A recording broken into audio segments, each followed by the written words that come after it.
I'm Luis Scott Vargas here with Patrick Sullivan, and today we're going to find out our last qualified player for our World Championship. We've got the top 32 players who performed well in the Eternal Championship qualifiers, but did not qualify. And this is our ECQ Showdown. So today we're going to play single elimination, best 2 out of 3 ranked, and we're going to crown a champion. Very exciting. We were just talking about the mono fire deck that I believe DDDDD. I don't know if it was 5 or 6. Well, yeah, you say that fast enough if people can't count. And one final note about the Huru Control matchup, because I was running into a fair bit on when I was playing on live, was when you're playing Ice Bolt against aggressive strategies, often they really don't have anything to do with the extra power. They get a power out of their deck depleted, but whatever, if their deck's all low to the ground and they're just playing this rally style game, then who really cares? A nice little dimension about the mono fire list was you actually have ways to convert extra power, Godon being top of the list, and Flame Blast as well, 4 copies in there. That one can get a little tricky sometimes to finagle against Huru Control because there's so much player ages floating around between Alan's Favor and Cobalt Waystone, some armor as well, but it is nice in that matchup that when they Ice Bolt one of your early charge units, I was playing Stone Scar aggro and felt like when that was happening, I really don't have anything to do with the extra power that I'm generating. But the fire aggro list has enough going on the top end that you do punish people for their early Ice Bolts. Yeah, and Patrick Sullivan very excited about this matchup. To be clear, we're going to be starting things off with mono fire against Huru Control, and we're looking forward to that. So just to talk a little bit more about the tournament, these players have competed all season. Many of them have made multiple top 64 finishes in the previous ECQs. There were 6 of those, and that's how we tallied up their points. We took the top 32. We moved past a couple of players who had already qualified. We had Darkest Hour and Collector, who had both not only won ECQs but also finished highly enough in other ECQs to make the top 32. So very impressive finishes this season for those, especially Darkest Hour. I think they had something like 3 or 4 ECQ top 64s. Yeah, it might have been 4 actually. And one of the there was both, we did both a draft ladder and ranked ladder championship as well, and I believe that they also finished they made the final cut of those, but or one of those too, but I just remember seeing their name in the list. So well done, Darkest Hour. Definitely demonstrated some mastery over the game here. Yeah, we can't give you 2 Worlds invites, No. but well deserved. If we could, we would, but we can't. We won't. So we've got our top 32 very hungry players who are looking for that last world slot. They've competed all season. They've shown dedication by coming back often to multiple top 64s, and probably almost all of them played in, I would say, almost all the ECQs if you're this committed. And so it'll be really interesting to see who ends up grabbing that last slot. And like you said, like we came out the gates with, we are going to be watching Mono Fire against Huru Control. Some of the other decks that we're going to see in the field today, we've got Stone Scar, we've got Praxis Pledge, we've got Huru Flyers. Yep. We've got a wide variety of other decks that kind of go in the other category, and we're going to be seeing some pretty good matchups today. And this is setting aside the fact that there's a world slot on the line here, and that's what these players have been playing for the better part of a year. There is something to it. Is a single elimination tournament composed of people who have fallen short in previous single elimination tournaments. Yeah, so there's that's true. a lot of stress, and sort of you really would love to get this one for a variety of reasons, and part of that is sort of exercising those demons from previous ECQs. Oh yeah, just a chance for redemption, right? Exactly. So, we're excited about that. We will be announcing the date for Worlds this upcoming week. So I know a lot of folks, I can think of in particular 15 who are very eager to hear when Worlds is. It'll happen this week. That's our current plan, and we'll be excited to tell you kind of the details once we have those kind of ready to publish. Yes, but we're excited for it too. We can't wait for the formal announcement, but we were told it will be coming very soon, but not today, unfortunately. We also have some cool products coming out that you can still pre-order. We've got Eternal Chronicles. So this is an Eternal themed deck building game. It uses you'll recognize a lot of the art, recognize a lot of the cards, even though they've been translated into deck building. So a deck building game, if you're not familiar with those, it's you start with, everyone starts with the same deck. Usually of 10 cards is kind of the typical set, and as the game progresses, you're able to acquire or buy other cards to make your deck better and better. That's the deck building. And then, you get to the point where you defeat your opponent. The Eternal deck building game is very fun. I'm a big fan of deck building games. I've played a ton of them, and I really enjoy this one. I got a chance to play test it a few times. I'm really looking forward to it coming out, and going to be pre-ordering my own copy. Oh yeah, no, I got to play test it a little bit too, and it's from primarily the same team that brought you Clank, which really got Direwolf on the map as far as sort of the deck building genre goes. Yeah, also it's a board game deck building game combo. And I'll say this, not derivative. I've worked at other places where you kind of have your deck building game engine and you sort of port it over to the different licenses, and maybe you add a little salt and take out a little bit of pepper to make it its own thing, but it's largely the same experience. They kind of went back to square one on this one. Yeah. So even if you're familiar with Clank, if you enjoyed it, it's the same group of people who brought you that great game, but it's not just Clank with a Eternal skin on it. No, it is definitely not. It is a totally new experience. So go ahead, check it out, pre-order it. I believe if you pre-order it, it comes with a draft ticket as well. Yep, so that's currently still available. So you hop in the queue, a few days, your thing shows up, you're ready to go. Another board game. Speaking of physical games, we've got Oathbreakers. This is a Game of Thrones social deduction game. Another game that I've actually gotten to play this one quite a bit. It's actually kind of funny. You can still pre-order it. Hasn't released, but because I managed to make my way to PAX, the Penny Arcade Expo, we're able to acquire a copy from the booth, and so we've played many games, and I got to play test it, but there's nothing like playing the game with like the real cards in the real box and all the little figurines and stuff. So I think that regardless of what your thoughts on the final season of Game of Thrones are, the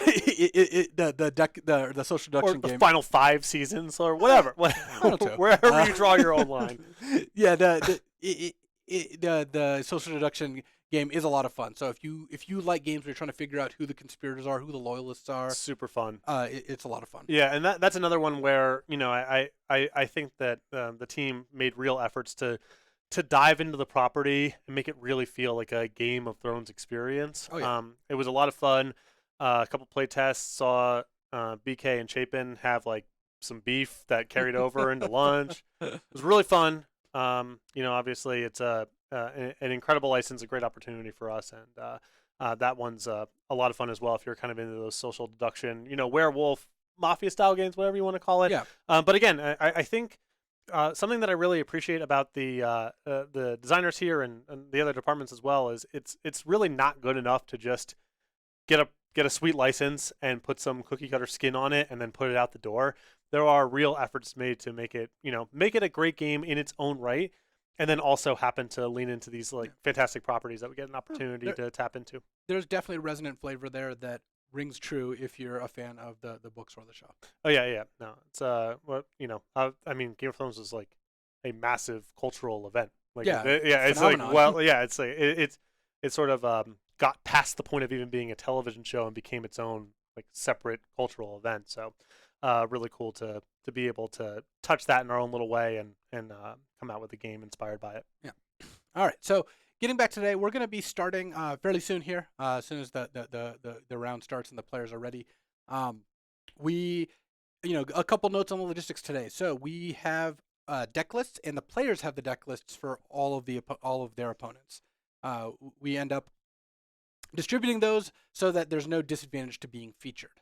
So players will know what their opponents have access to, and be able to look at the deck lists. The stream is of course on a delay, so players won't be able to stream snipe, nor are they allowed to. That's also expressly forbidden. So we took steps just to make sure there's no reason to even question that.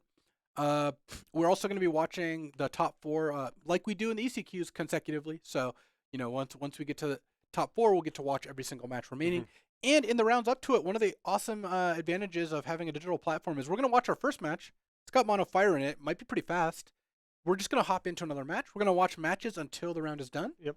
Take a short break, and then do it again. Although I will say, when I was battling on ranked, I played some deep games against Huru Control. It's not just they're dead by turn 4, or you can't possibly win. There's a lot of game in the middle there. So might be fast, or we might be selling in for a longer one. Well, the other thing is, behavior on ranked and behavior in a 32-player single elimination high stakes tournament slightly different. I do not expect players to concede when they have a 2% chance of winning the game, Whereas on ladder, that happens all the time. Or you got a meeting to go to, or what, whatever. Yeah. But here, I think people will be playing it out, even if it looks bleak. Right.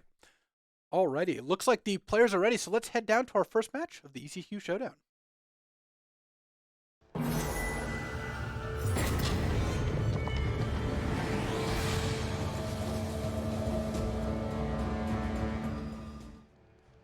Alrighty, welcome to round 1 of ECQ Showdown. I'm Luis Vargas here with Patrick Sullivan, and we're watching Monofire, piloted by DDDDD, and facing off against Gurga PM, who has played Huru in almost every ECQ so far. Both Gurga PM and ZDCH, Zach Hill, they are longtime TCG enthusiasts, have tested together and always play the same deck.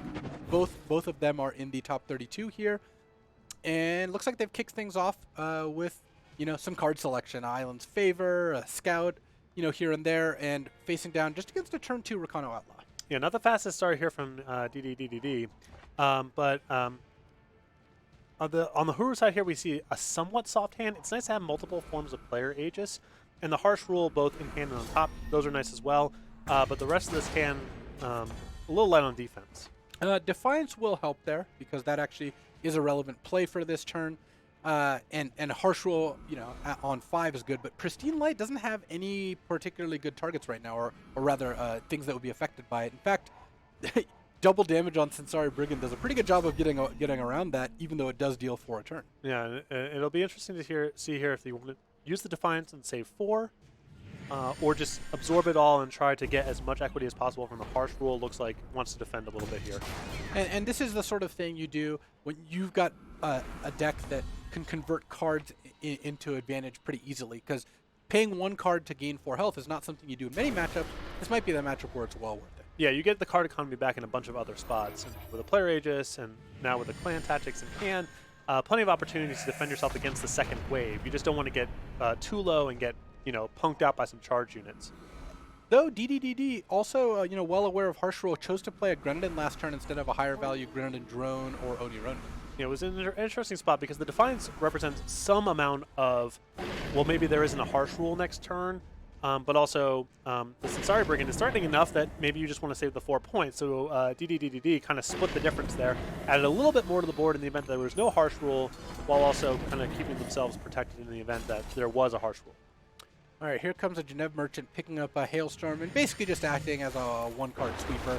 The Genève Merchant bites the dust, but so do all of DDDDD's units. And this leaves Gurga PM in a highly advantageous situation. Despite drawing, multiple dead Pristine Lights, it still ends up where, Gurga PM has enough time to leverage cards like Wisdom of the Elders. Yeah, I mean, even if it's 15 to 25, the Huru deck is just drawing so much more powerful individual cards that, you should feel pretty comfortable from the spot. Not a lock by any means, and particularly the 5-drop makes it threatening from the fire side. But Gurgam's starting to stabilize here. Well, I mean, one way to look at it, when you're playing Huru and you're playing against Monofire, how often are you happy to draw, Honor of Claws and Wisdom of the Elders? Often there's plenty of games where that's not what you would choose to draw. In this particular case, I think Gurga PM is pretty happy drawing those cards. Yep. No, I mean, at this point, you kind of want to pull ahead. One of the ways that Huru can lose from the spot pretty easily is just draw too much power. Don't get the game over in time. So, the draw some cards and then set up my defenses. Draw some cards and start pulling ahead. Those are the exchanges that eventually get the Huru deck in a position to win the game. And you see one of the nice little mini combos here with Honor of Claws into Privilege of Rank. Also, Jotun Hurler, a card that had to be nerfed because of its, incredible power level. Well, I mean, the problem was that it was a 4/4. Yeah. There you have the nerf, and now it's solved. Yeah. You see that Gurga PM chose to keep that Pristine Light as a hedge against larger units here. It doesn't seem like it might do it doesn't seem like it's going to do anything particularly soon here, but I think that it's a good way to make sure you don't, lose to something unanticipated. Well, you want some cover for Godon. That's the big thing. All right, well, Flame Blast isn't bad, and Granite Coin actually kind of helped there. Yeah, this is where when the game gets deep, this is where the fire side can. This is where the game kind of emerges. One is the risk of Godon and how does the Huru deck go about protecting itself from that, and then trying to kind of shuck and jive around the player Aegis a little bit to give yourself an opportunity to Flame Blast them out of the game.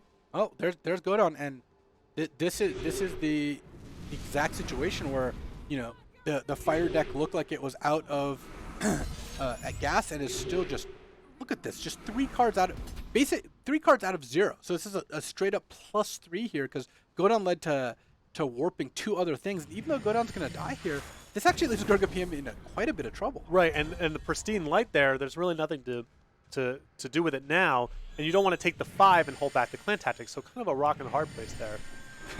the ever powerful Svetya Sanctum into pristine light as a 3/3, but still leaving Gurga PM in need of something on the top of their deck. The good thing is that once you have Svetya Sanctum, a lot of cards become especially live. There was a little bit of, I think, a miscue there on the previous turn with not attacking with the Godon before warping the Oni Patrol, and that caused the Oni Patrol to be 2/1 instead of a 3/2. A 3/2 would have been a lot better last turn. Yeah, that was pretty big though. Since sorry, Brigand. Oh wow, that'll exhaust the. I know this one. And that goes in for 9. And that's Xaxes. 3 player ages. If you couldn't already hear it, Solon is very excited right now.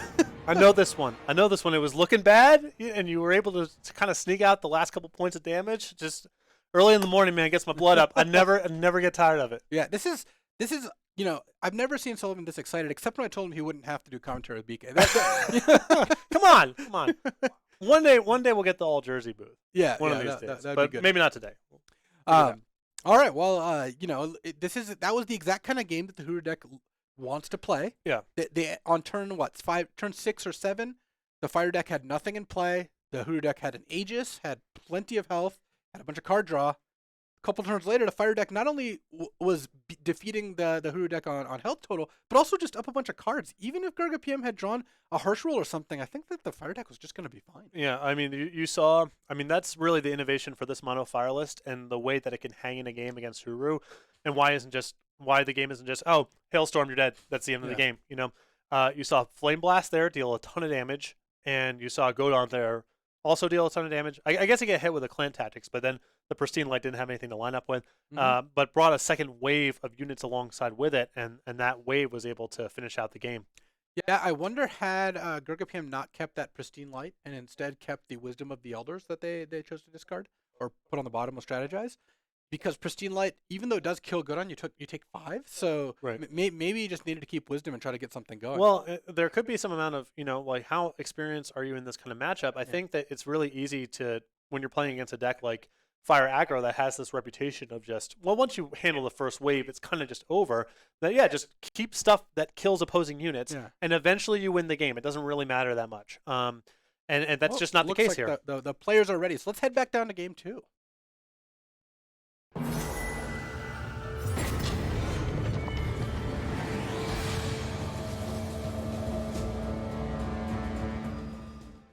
Alrighty, welcome to game 2. DDDDD starts with a Grenadin drone, and Gurga PM has the omnipotent Jotun Hurler to take out one of the Grenadin. Which that to be fair, that's not the most powerful thing in the world. Very, simple but thoughtful play there from DDDD. The Fate, draw an extra card there, triggers in the opening hand, plays a Grenadin drone instead of the Oni Ronin. Gurga PM picking up a Hailstorm in anticipation of sweeping the board here, and this hand is a little slow. A turn 5 Svetya Sanctum does set you up nicely, but Gurga PM's going to have to draw some card draw or removal to go along with that. Yeah, and you see the Godon on top of the deck. That kind of takes the Impatient Pyro Mage off the table as a thing you want to do this turn. But you also know that Genev Merchant most likely got Hailstorm, so how do you advance your board here? I like this line a lot. This puts some amount of pressure. I don't know if I would add all that. So. Yeah, it's like we like it. Oh, we don't like it quite as much because it seems like, given the information that both players have, Hailstorm was the obvious get. Right, I would have just preferred there. I think just an attack with the Outlaw, and then if you want to, you can go ahead and play the Oni Ronin after the fact. But I don't think I would have converted the 2 chars there. Well, the fact that DDDDD has double Godon in hand does give Gurga PM an opportunity, because if DDDD can't find additional power, they might end up in a spot where those just Godons get stuck for way too long. Really wants to hit a power here.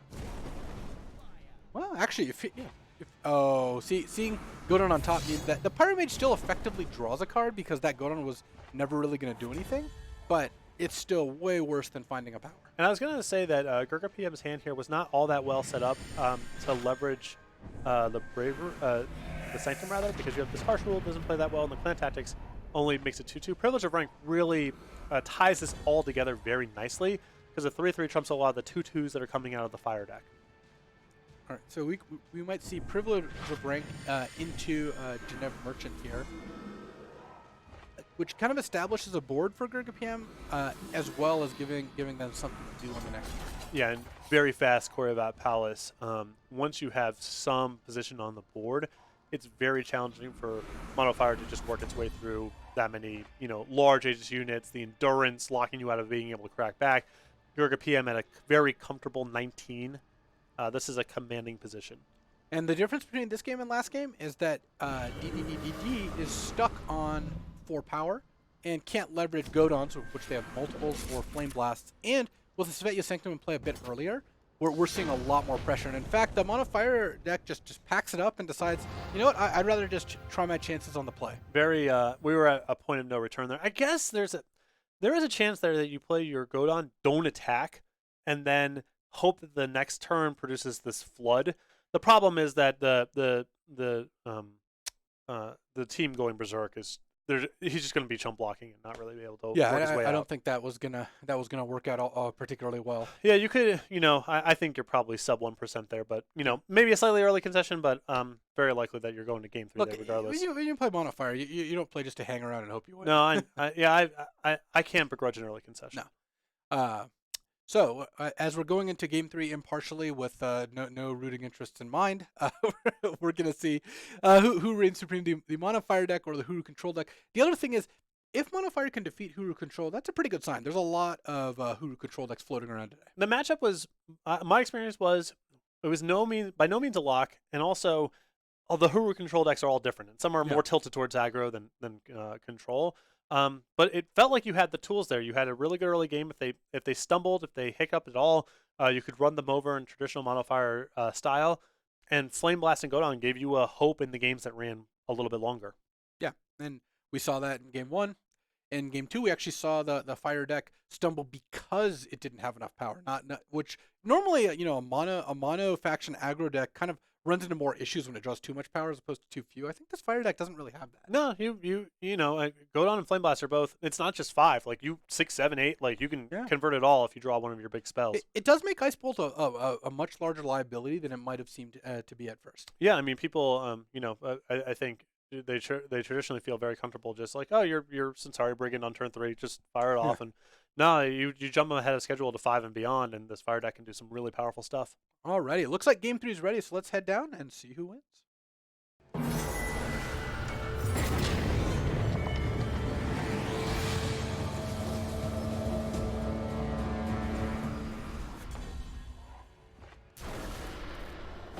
Great. Mono Fire opens with a Grenade Drone again, and a decent curve here.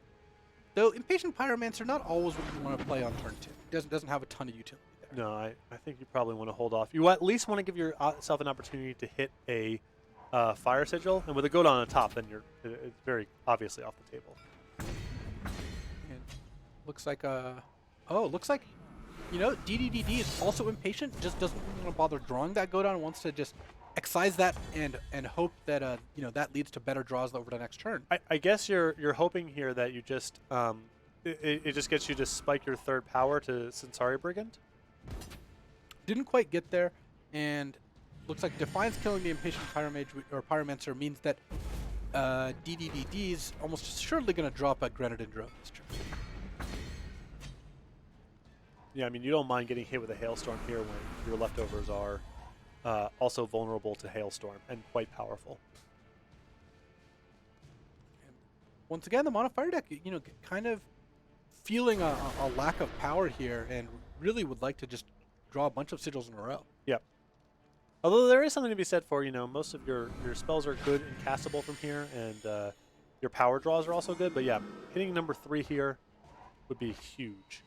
Especially since Gurga PM does not have a way to do anything proactive next turn.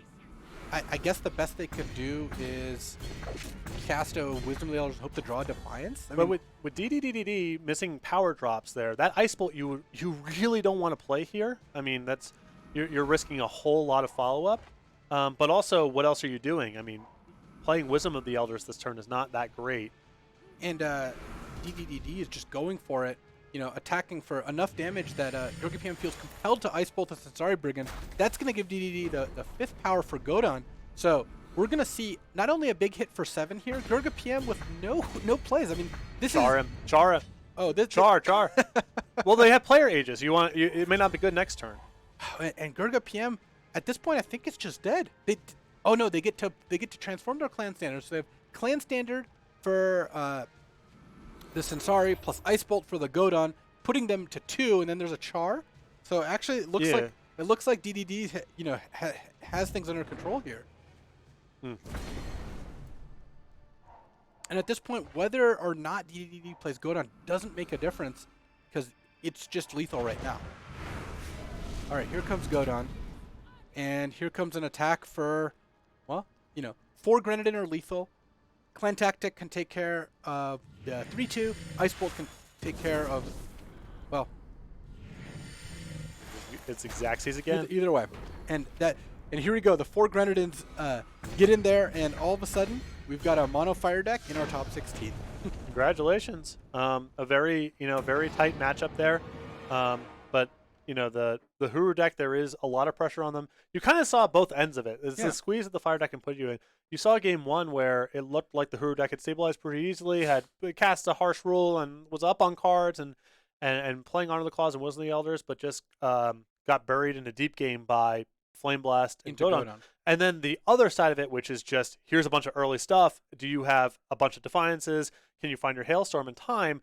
And being able to answer both of those questions, because they can come up in the same game too. Yeah. You got to be able to handle kind of the first wave and then the second powerful wave towards the end.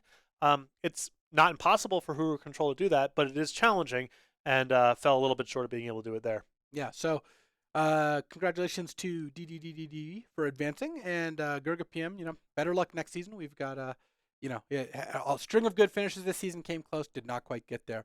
All right, our producer, the ever-skilled Michael Jacob, is looking for another match, and he's found one. So let's head back down and watch some more Eternal.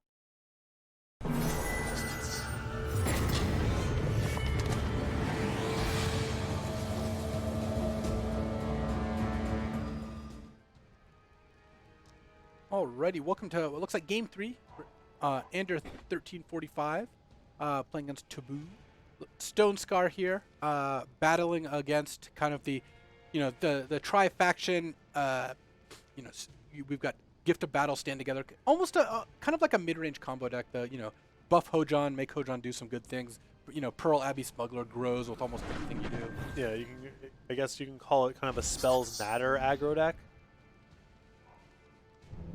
And it looks like Hojon is taking to the skies here, hitting for 4 points of lifesteal damage and getting followed up by Rogon's Disciple, which packed quite a punch. But I would say that Taboo is in pretty good shape. Drawing that torch was very nice. Yeah, the decks like the Spells Matter kind of aggro decks, they are really hoping to play a card for 1 power that exchanges with something of yours that costs 3 or 4. They can't really battle you toe-to-toe. Once the game gets like this, where it's just, we're both playing 2 cards a turn, who is playing better cards, the Stone Scar deck is easily going to get the better of that. No, Pristine Light. Actually, that's a pretty big swing. So it makes all the things you said just complete nonsense. Yeah, no. That was all erroneous. No, but Pristine Light actually gives Ander a good chance, though. Honestly, Tobu has enough gas to kind of refresh. Yeah, I mean, if you draw a 5th power, then that opens up either the Dragon plus Torch or another Vara plus Torch.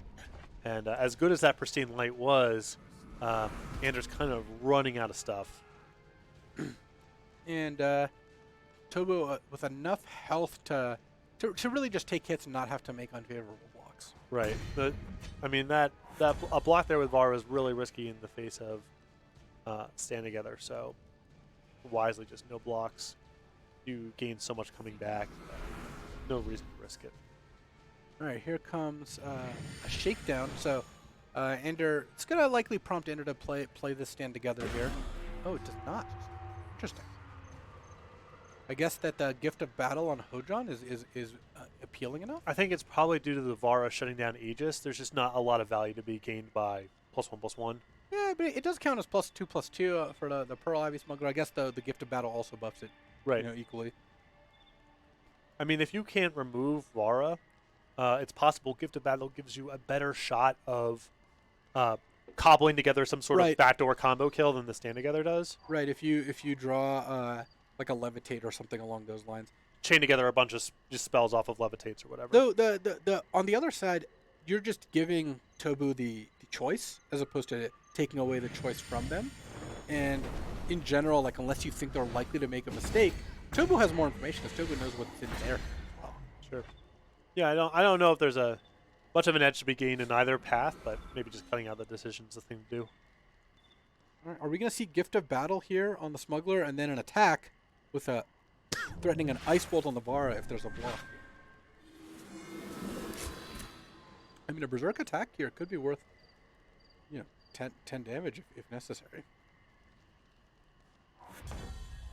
Oh, it looks like thanks to the lifesteal, Tobu's at a high enough health total that Ender's going to try to bait Tobu into an attack with a successful block, but I don't think that that's going to work out, especially given the Flame Blast in hand.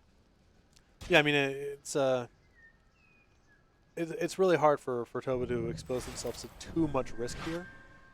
I mean, this is kind of the worst case scenario, and you can still just follow up with a removal spell if you want to. That exchange did go well for Ender, but Tobu can now just play another Vara and has essentially, between Eclipse Dragon and Flame Blast, a lot of direct damage in hand. Yeah, just a lot of leftovers here. Even there, that was kind of the bad end of the risk, and it was still only so bad. And just using the Flame Blast to just take out the Pearl Abbey Smuggler, gonna play Eclipse Dragon, and gonna attack for lethal here. So Tobu is the second player we've seen advance here into our top 16. Yep, in the 3-game set there, we didn't get to catch that much of it, but the burden is on the Spells Matter player to try to create some favorable exchanges in terms of power, and the problem is that Vara cuts out a lot of those routes because a lot of your best exchanges involve Aegis shutting down something expensive or causing you to win in combat in a spot your opponent wasn't anticipating. And once that's off the table, a lot of your tricks get a lot worse. And also, Vara is such a potent way of managing any sort of damage race, offense, defense. Whether they sacrifice a unit or not, it's really hard for Vara to not be really impactful in those games. Alrighty, it looks like we got another game here, so let's head back down.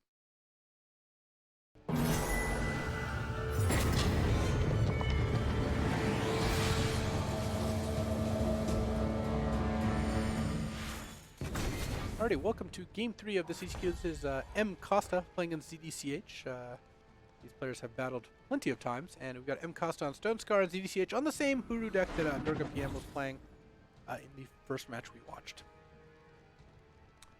Looks like M. Costa on kind of the charge plan here with Eclipse Dragon, Vicious Highwayman kind of ready to spring a lot of damage out of nowhere here, and ZDCH gonna run out Wisdom of the Elders now because they left that Rhyme Conclave Smuggler on top, and then now that Onslaught means that they're gonna get Aegis. Yep, and managing your Aegis against decks like Stone Scar is an important thing to be doing. It does add up. They often have Flame Blast either in their deck or in their market.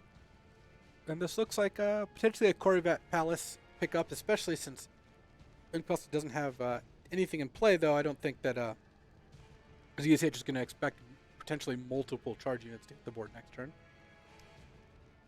This could be a tough decision. I wonder if ZHH is wondering if they're going to make it up to Scourge of Froststone. That's probably a little bit ambitious. Well, the issue with Korrivat Palace is there isn't a whole lot of cover here if Costa has an Eclipse Dragon. Yeah, I guess the other alternative is Clan Tactic, but here comes Costa, and are they going to run out the Vicious Highwayman, or alongside the Eclipse Dragon, or just the Dragon? I mean, probably both. You have to respect Korrivat Palace, and that puts some burden on you just to get stuff onto the table to be able to brawl the next turn. That does take out the face Aegis. Those ZCH is going to be able to refresh that next turn, and could open the door for Shakedown, but again, that Cobalt Wastedown is going to handle that. Oh wow, very good draw for ZDCH. Geneva Merchant's going to be able to pick up a Clan Tactic here.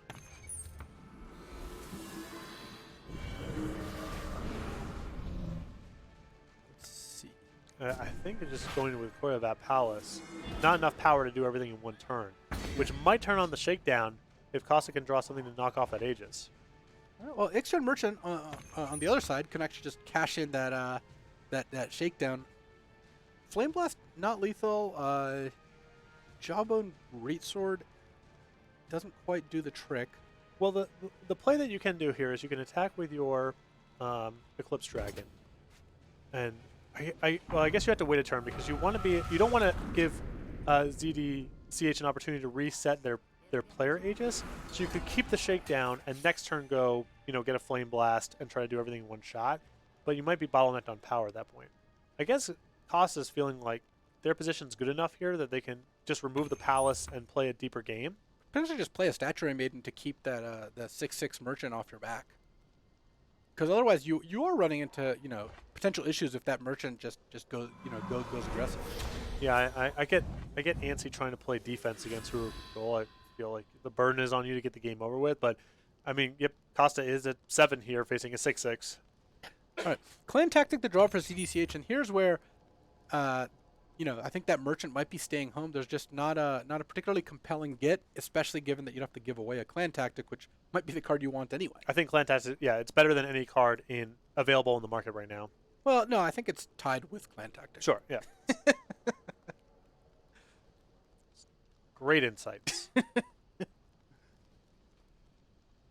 And M. Costa, Insignia, not the draw that they were looking for. Clan Tactic. The problem here for M. Costa is that once these cards kind of trade off, ZDCH has generally better cards to draw than M. Costa. Like the Stone Scar deck does not top deck as well as Yeah, better cards and a player Aegis is definitely an advantage. All right, well, here comes the Genève Merchant, potentially picking up that Clan Tactic now, which can deal with the Statuary Maiden. Or again, looking at that Scourge of Froststone, but given that you have to shelve a power to get that, it seems pretty ambitious. Depends how big you dream. Well, I think there's some burden on DDCH to just get another unit onto the table this turn, and once that happens, your hand is forced. Like, you just need to get something that has some immediacy. Well, Flame Blast, no targets. There's 3 things. There's an enemy player and 2 units and 3 Aegises. Yeah, I think you just gotta wait here. Hope to find some way to break that player Aegis. Attacking here with the Genève Merchant does mean that it does force M. Costa to stay back. All right, this is really going to hinge on who draws the first piece of action. Yep. Because M. Costa has lethal if they can break the player Aegis. Champion of Chaos, not a bad draw. Not shabby.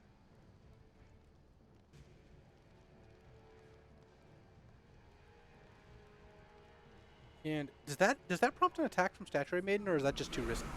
I think you want to hang tight here. Okay. Especially with ZDCH very likely having gotten Clan Tactics from the second Merchant. It sort of creates... The burden of proof is you need to make sure it's good to attack. Annihilate opens the possibility of knocking off an Aegis with the Annihilate and then using Flame Blast to finish off the Merchant. But given that you know about this Clan Tactic or you suspect it, it's a lot less enticing. All right, both players trade off.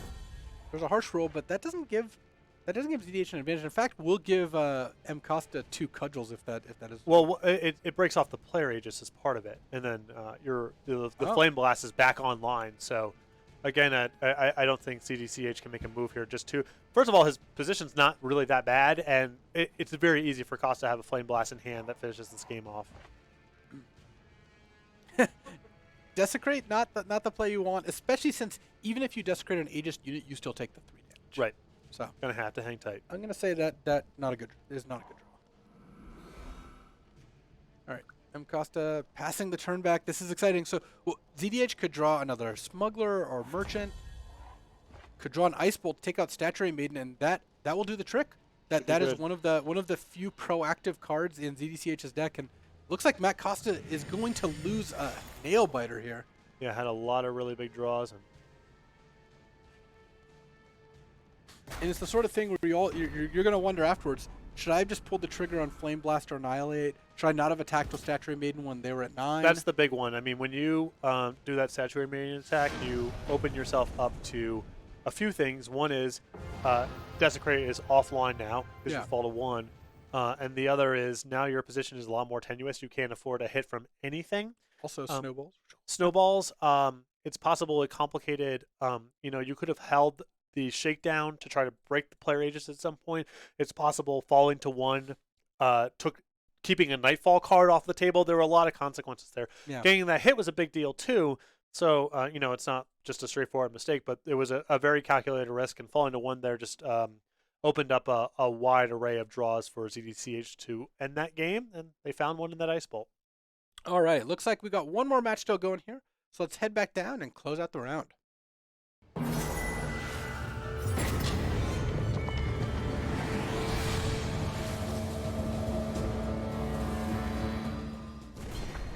Alrighty, we got Icarus against Dark Revenger here. In Game 3, Icarus on Stone Scar and Dark Revenger on Genève Peaks.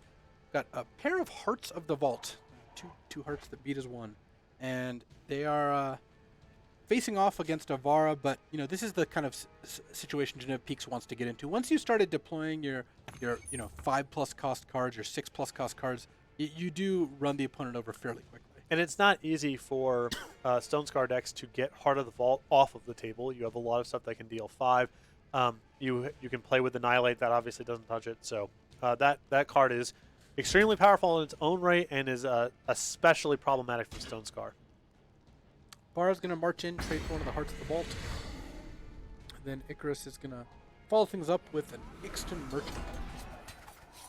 Digging up a Flame Blast and potentially setting up some kind of burn strategy. It's not going to work very well against Swift Refusal, though. No. Dark Revenger's got a lot of this covered right now. Yeah, Swift Refusal interacts extremely favorably against Flame Blast. Just negating their whole turn for 1 power is pretty nice. So Dark Revenger has to decide how conservatively do they want to play, because how much they care about getting Caleb off those peaks there versus leaving that getting that Heart of the Vault attack in. Though if they play the Smuggler, they could use Snowball to finish off the Ixton Merchant. Yeah, you got a really powerful, really efficient conversion here, and a couple bangers there in the market.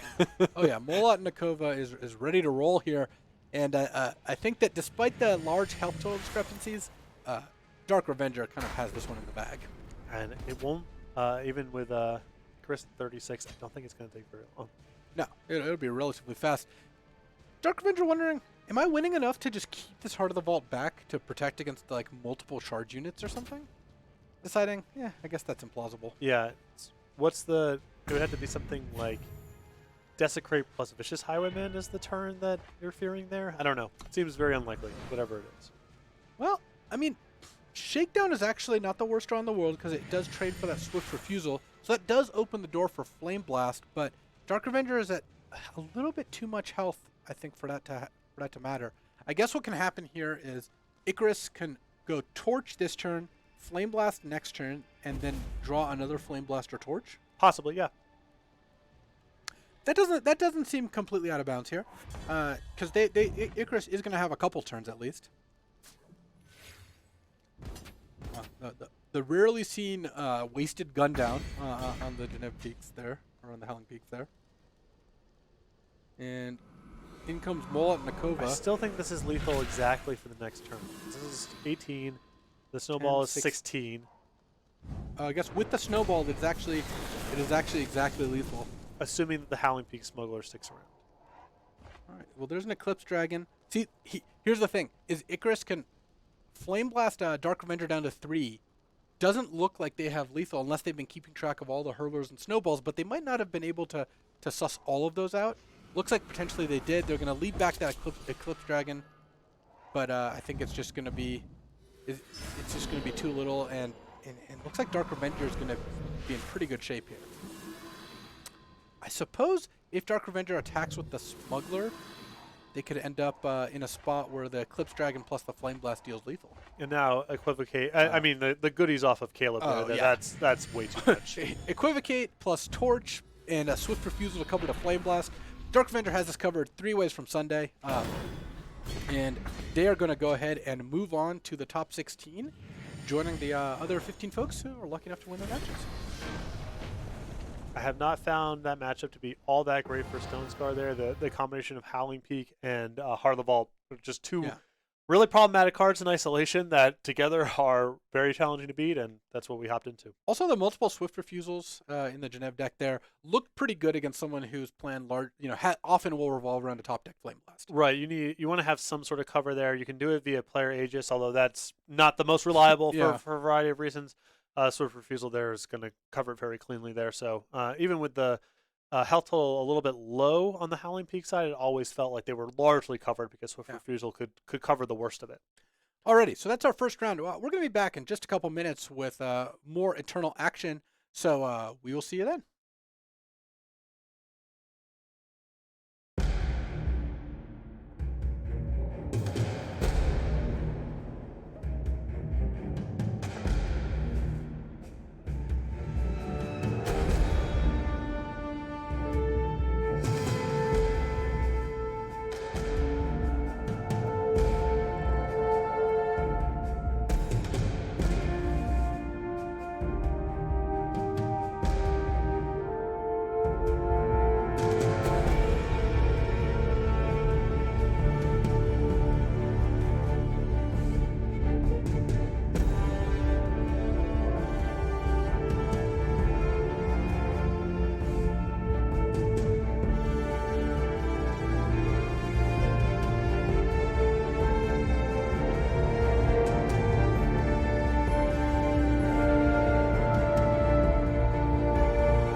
Welcome back to coverage of ECQ Showdown. I'm Andrew Beckstrom here with Patrick Sullivan, coworker. Good to be in the booth with you for the first time. It is, yeah. It's a crossover episode. All New Jersey booth for a change. Finally. So if you're just joining us, we just finished up our top 32 round, and we'll be updating in the bottom right. It's now the round of top 16 players. So the stakes for today, the winner of today's tournament is qualified for Worlds. This is the last slot available. And these players, there are 32 best players, and round one, we got to see an exciting Huru Control versus Monofire matchup. What happened there? Monofire just barely easy. Was it exactly lethal in both games? It was exactly 9 in game 1 and exactly 4 in game 3. It's a rhetorical question. I know. It was exactly lethal in both games. Monofire moving on to the top 16.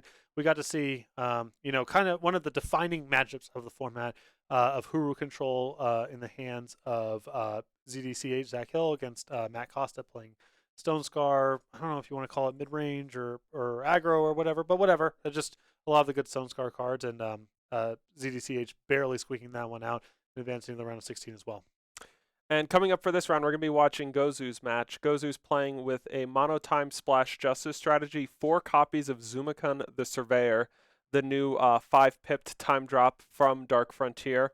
And I'm excited for this card to see it make its big debut on the stage. Yeah, well, there's the question for all these is, is the juice worth the squeeze? It's a major deck building and opportunity cost to, you don't necessarily have to be mono faction. No. That's the easiest way to do it, but some of the multi-faction power cards kind of allow you to go, 1.5 factions, where you aren't playing, your mono time, you aren't actually playing any Justice Sigils, and whatever you're doing it off of, banners and seats and so forth.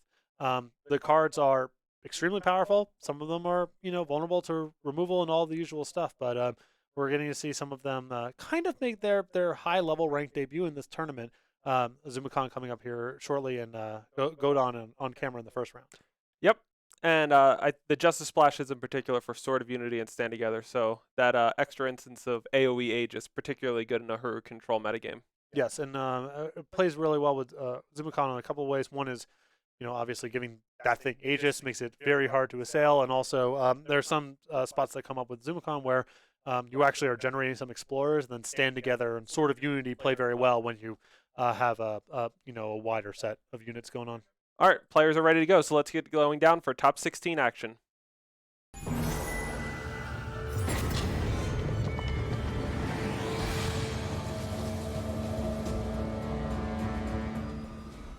All right, and we're jumping right into top 16 action. Gozu versus Hashtag. We've got Mono Time Splash Justice up against Huru Flyers. What have we got to start? Well, early Genev Merchant here, a little bit of acceleration on Gozu's side here. I think really that this game will likely come down to whether or not Gozu can establish enough presence to make the Sword of Unity a really dramatic swing in the health totals. Really interesting to see that Devotee of the Sands on Gozu's side. In the past, those snowballs in the hand of a Huru player would make quick work of any power-generating unit on the Combray side, but not today. Yep, you get a little bit of cover there.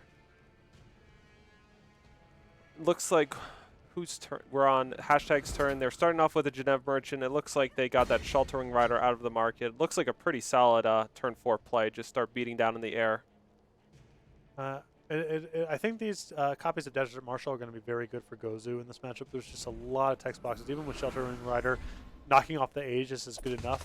And once the game slows down a little bit, I think the Combray side gets a pretty substantial advantage with Sword of Unity and Stand Together as options.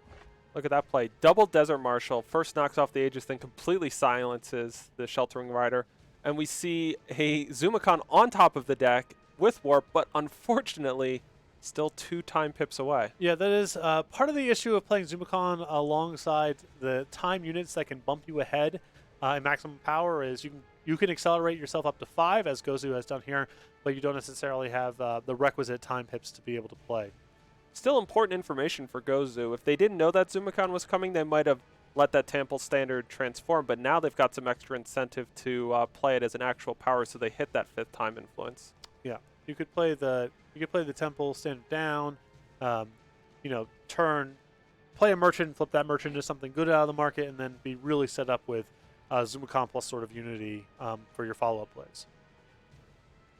on hashtag side, they're not working with a ton right now. It's just a couple of early game units like Hojin and Valkyrie Enforcer, Snowballs, Jotun Hurler. Nothing too powerful coming down the pipeline for them. So we see the Merchant gets the Xena Initiation out of the market. Are we going to see it pop off immediately? We do. It's on Desert Marshal, taking out the Genève Merchant. Not going to get in any damage this turn, though. Yeah, interesting there from Gozu. I thought the Temple Tactics there would be... I guess it got sent into the market regardless, but Right. I just wanted to have the 5th time pip rolled up there. They do have the option to pull it back out with the second Aurelian Merchant, but at this point it'll be transformed into Temple Standard. Yeah, and you also have Sword of Unity plus... What in your hand do you want to put back in your market? It's Sword of Unity and the Zumicon on top there. Both real serious. So we see a Siditi on top of the deck, unfortunately 1 power short, and wouldn't even be able to onslaught it as that 0 strength Shelter Wing Rider cannot attack. Still might be good next turn. You know, you would love to warp it, of course, but this is not that bad of a spot for hashtag. We see, hashtag setting that up. Valkyrie Enforcer comes down, silences the Aurelian Merchant. So the pressure is back on Gozu to make something happen here. They can't play Zumicon without that 5th time influence.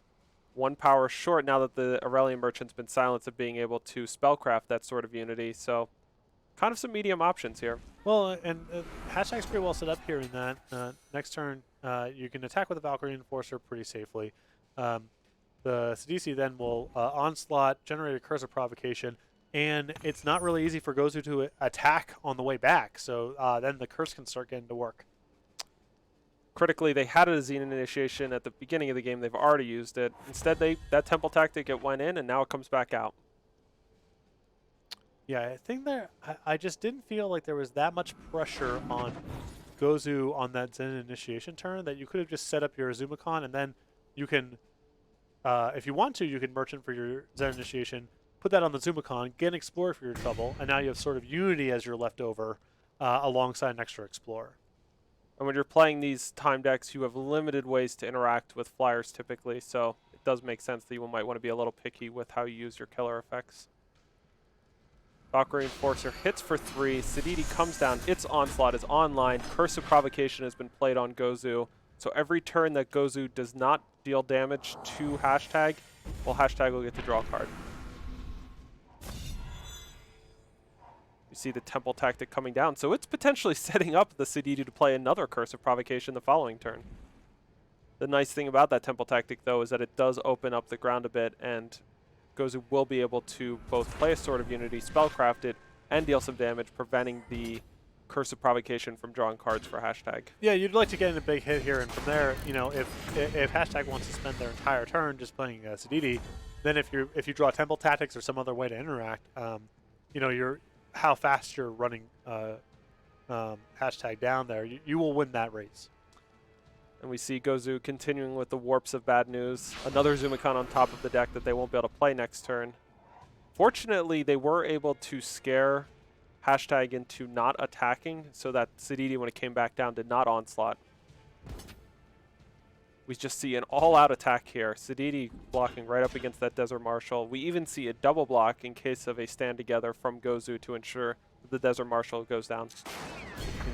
Very, I mean, somewhat risky block here, but, you know, hashtag, if feeling like if I just get to play the stuff that's in my hand, I'm going to be able to stabilize here and allow the Curse to take it from there. The cost was essentially at about 2 health for them, as they would have been able to block the 2/4 otherwise with that Valkyrie Enforcer. World Bear Behemoth off the top is the draw. Now, does Gozu have an attack that they like to prevent the Curse Provocation? Well, they see an alpha here. I mean, yeah, you can kind of set up some of the, you know, there's no way to prevent Gozu from at least getting in a point here, but you might be able to make some okay blocks. The problem is the Hojans are just not very effective blockers here. There's no way to trigger any sort of pump effect there, and a 2/1 just doesn't shape up that well against these 1/3s and 1/5s and 3/3s. I love the guts from Gozu. They knew that if there was a Finest Hour on a Hojin here and it got to make both Hojins bigger on defense, that would just be probably lights out. Yeah, don't even play around that. Who cares? Just go in. So we see a little chip shot get in there because the Hojins didn't block, so the Curse of Provocation will not proc in a turn. World Bear Behemoth comes down, but now, wow, Koryavat Palace, how does that change things? I don't know if Koryavat Palace is a better play this turn than just a Valkyrie Enforcer on the World Bearer Behemoth. I think a withstand on a Hojin will get it just big enough that it'll be able to successfully attack into this World Bearer Behemoth. Yeah, We see that play. Yeah, I guess this is just too big of a swing here. Yeah, I mean, if you're getting up to 7 health and the attack is free because you have endurance coming on the way back, then yeah, Palace is much better this turn. And while that Hojin has been permanently buffed, it only has lifesteal when an Empower has happened in the turn. So it will be still large, but it won't have lifesteal for this counterattack by Gozu.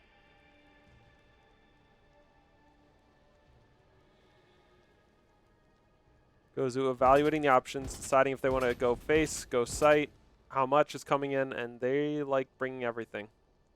Yeah, I think there's probably some amount of wanting to induce a counterattack here now that your zoom comes up, but I don't think Hashtag is going to be very sloppy about that possibility since Gozu was sitting on 1 card for so long. What else could it be? Looks like rather than double blocking onto the World Bearer Behemoth, Hashtag is going with a series of blocks that just lets them eat some units. The World Bearer Behemoth comes in. Yeah, with that big Hojin hit from last turn, you have a little bit more of a cushion to take some damage in the exchange for making your board position better. So we'll see how much action Gozu can induce here. Wow. Sack the City coming down instead of Wisdom of the Elders. It looks to me like Hashtag is trying to make a push this turn. They're going to make a pretty cheeky play to start, snowballing my Hojin, and before it could die to the snowball, Renown, play a power, pump it up. It's not a bad spot for Zumikon. So that is 12 strength worth of Hojins coming in berserking. Oh, here's a cool little play. You can Zumikon and block the little Hojin. It'll make an Explorer, which can chump the big Hojin. Yeah, this is not a bad spot. It still will mean that the big Hojin will successfully deal a ton of lifesteal damage. So this game could go on for quite a bit longer now.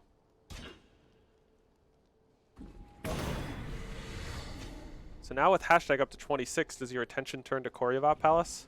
Yeah, you're not. If you're on Gozu's side, you're not going to win this game short from this point. You're going to have to play win or lose. You're going to play a lot more turns, and I think you should be trying to pick a fight over the Palace. Some nice little post-attack cleanup. Vanquish on World Bearer Behemoth, silence the Zumikan, and a stand together is the pickup for Gozu. While we can't see Gozu's Avatar Quake trait in this observer mode, keep in mind there is a Curse of Provocation in play, so every turn that they attack sight does mean Hashtag will get to draw a card. Yep, and I don't think you can allowing a Wisdom of the Elders plus the Palace just hanging out doing its endurance thing. I think you got to make some effort to get it off. So these blocks look pretty good. Hashtag looks to me like they're going to let a little bit of damage come in on the site. The thing you don't want to do when the Curse of Provocation is on you, you don't want to do it incrementally. You want to one attack to try to get the Palace down, and then go back to trying to prevent the Curse of Provocation from drawing cards. Yeah, this spot is looking precarious. Curse of Provocation, end of turn, draws a Hojin, and another Siditi off the top. And we've got Wisdom of the Elders this turn from the Palace. I think Hashtag has fully turned the corner here. Yeah, that Ice Bolt to take care of the Silent Zumikon there, I think is the last piece of the puzzle. Yeah, they were looking a little low on cards before this, but now it's hard to see quite how Gozu's going to get out of this. The big top-end cards for their deck are Thundering Karasaur, Zumikon, Sword of Unity, and I'm just not sure that any one of those is going to be close to enough, and they don't really have any ways of drawing extra cards here. Yeah, your way of trying to win the race against flyers is something like Sword. It's really hard to, there just aren't a whole lot of flying units in the time deck. So once it gets like this, there isn't a whole lot of recourse. You need to have a board good enough where Sword of Unity can pull you back in. Gozu sees the end of the road. They're going to scoop up game one. But remember, we're playing best of 3 here today, single elimination round. So they've got 2 more, hopefully for them, 2 more games to try to get back into this. Yeah, that was a really tough game. I mean, there is the, Gozu had to kind of try to walk that tightrope of attacking your health total along with making sure that the other side of the table was manageable in case Koryavat Palace came, or if Curse of Provocation showed up, and then are you still able to make forward progress and prevent that from running away with the game? too many angles of attack there from hashtag, and even with Gozu kind of getting out in front of that early on. To me, I think that the critical line in that game is, do you bend over backwards trying to get your Zumikon out as fast as possible, or do you play a game where you're trying to draw value out of different wells? And Gozu kind of gave up on the Zumikon there early on in the game, and the path that they went down there wasn't enough to beat Korrivat Palace plus the DC. Yeah. They have limited ways to interact with Siditi, to be sure. They've got Desert Marshal. They've got killer attacks that they can make with the Zen Initiation in their deck and their market. But we'll see what they can come up with in Game 2 because it's time to head down.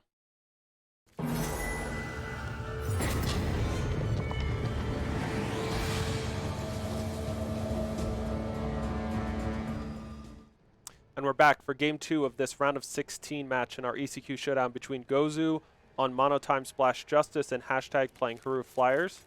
We see Gozu has kept what looks to be an excellent 7. Hashtag, meanwhile, boy, that is a mediocre redraw. Do you go to 6 for this one? I don't know.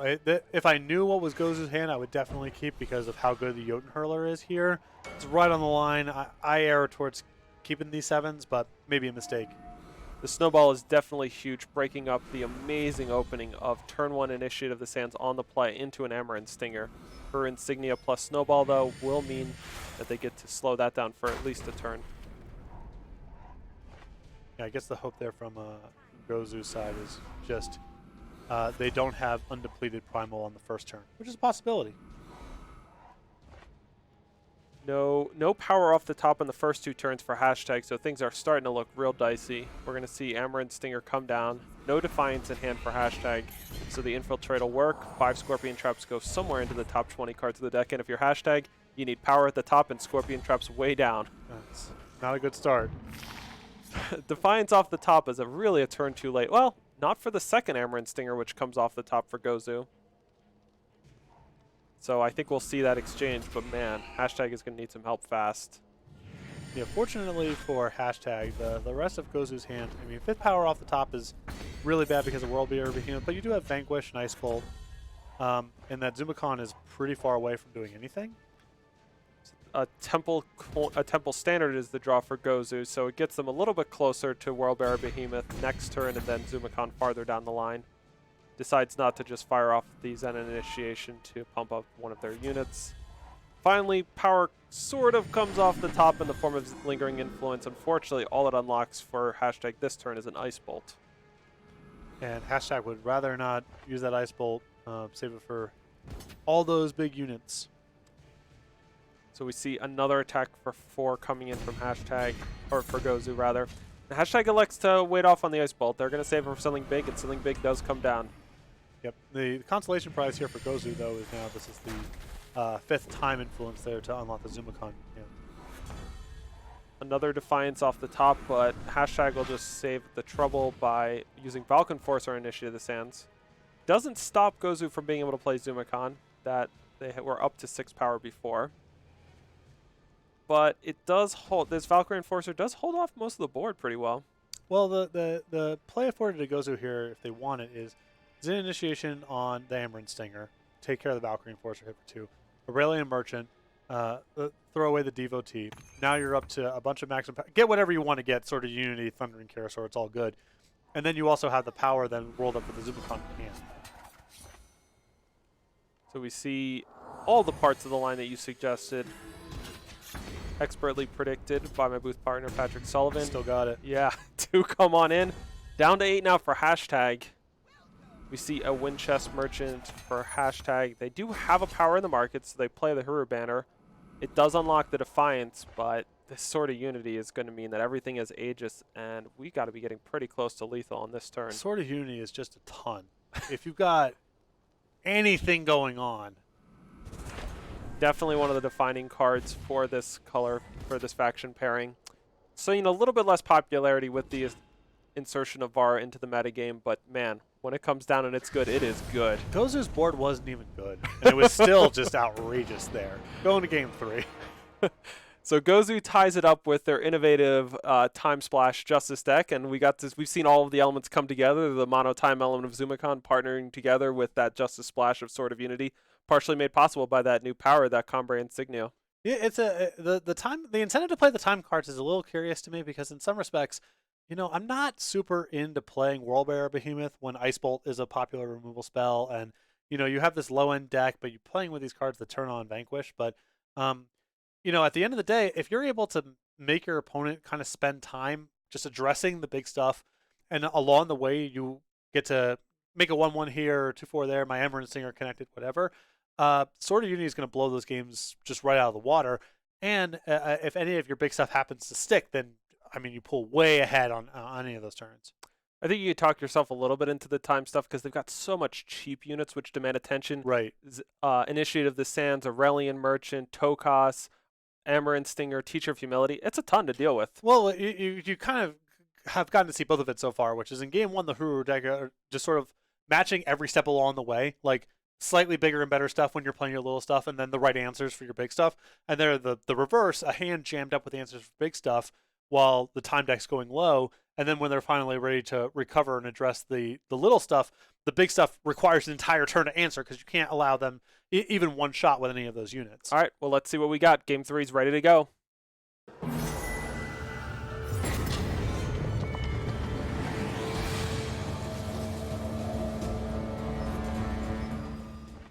Here we are, round of 16. Winner go home. Single elimination, best of 3, game 3. And we see Gozu on Mono Time, Splash Justice. They get down that turn 2 Teacher of Humility. Does Hashtag have a good follow-up? Well, they got some choices. They could either try to set up a Defiance, or they could just Valk Enforcer it. Which do you like? If you are confident, I guess with a hand that is this kind of jammed up, I would prefer just to get the expensive card out of my hand first. Hashtag wanting to make sure they permanently deal with the Teacher of Humility is going to go for a line with Defiance, and now they're put into the squeeze. Do you want to get hit by Teacher of Humility more or Amaranth Stinger? Yeah, and this is part of the reason there to go with Valkyrie Enforcer. You could have Valkyrie Enforcer the Teacher and then bounced off the Amaranth Stinger on your block. Amaranth Stinger connects 5 Scorpion Traps into the deck, and once again, second game in a row, the first card off the deck is a Scorpion Trap. A Snowball in Hashtag's hand gives them an out to the first one, and we see them digging into the market. Options here, Vanquish, Sheltering Rider, Koryavat Palace. Nothing that attractive. Yeah. I mean, that doesn't even have a second Primal Influence for the Rider, and everything else here is not. Or the Palace. Yeah, I guess you get the Huru banner? Just seems so... I think it's reasonable to get Vanquish, just assuming that a big time unit will come down at some point. But to go back to the play on the previous turn, I have a heuristic of especially early on in the game, if it's close between two lines, if it feels like 6 of one, half dozen the other, pick the line that uses all your power. Especially when you got a hand that's jammed up with this much expensive stuff, because the Defiance can get you in a spot where you're playing 2 cards in one turn or on one turn orbit, and when you're behind a little bit on the board, the way that you catch up typically involves playing 2 productive cards in one turn. Speaking of jammed up on power, Gozu's a little jammed up themselves, though a Crest of Progress does come off the top for them. Their options for this turn, they could play a Devotee of the Sands or a Desert Marshal after playing this Crest. They'll scout first. See a Teacher of Humility at the top. I think that's going bottom. Yeah, I think I like bottoming here. If you play the Devotee, then you're in a spot with this hand in particular where power number 6 looks really good, and all of your non-power cards also look really good.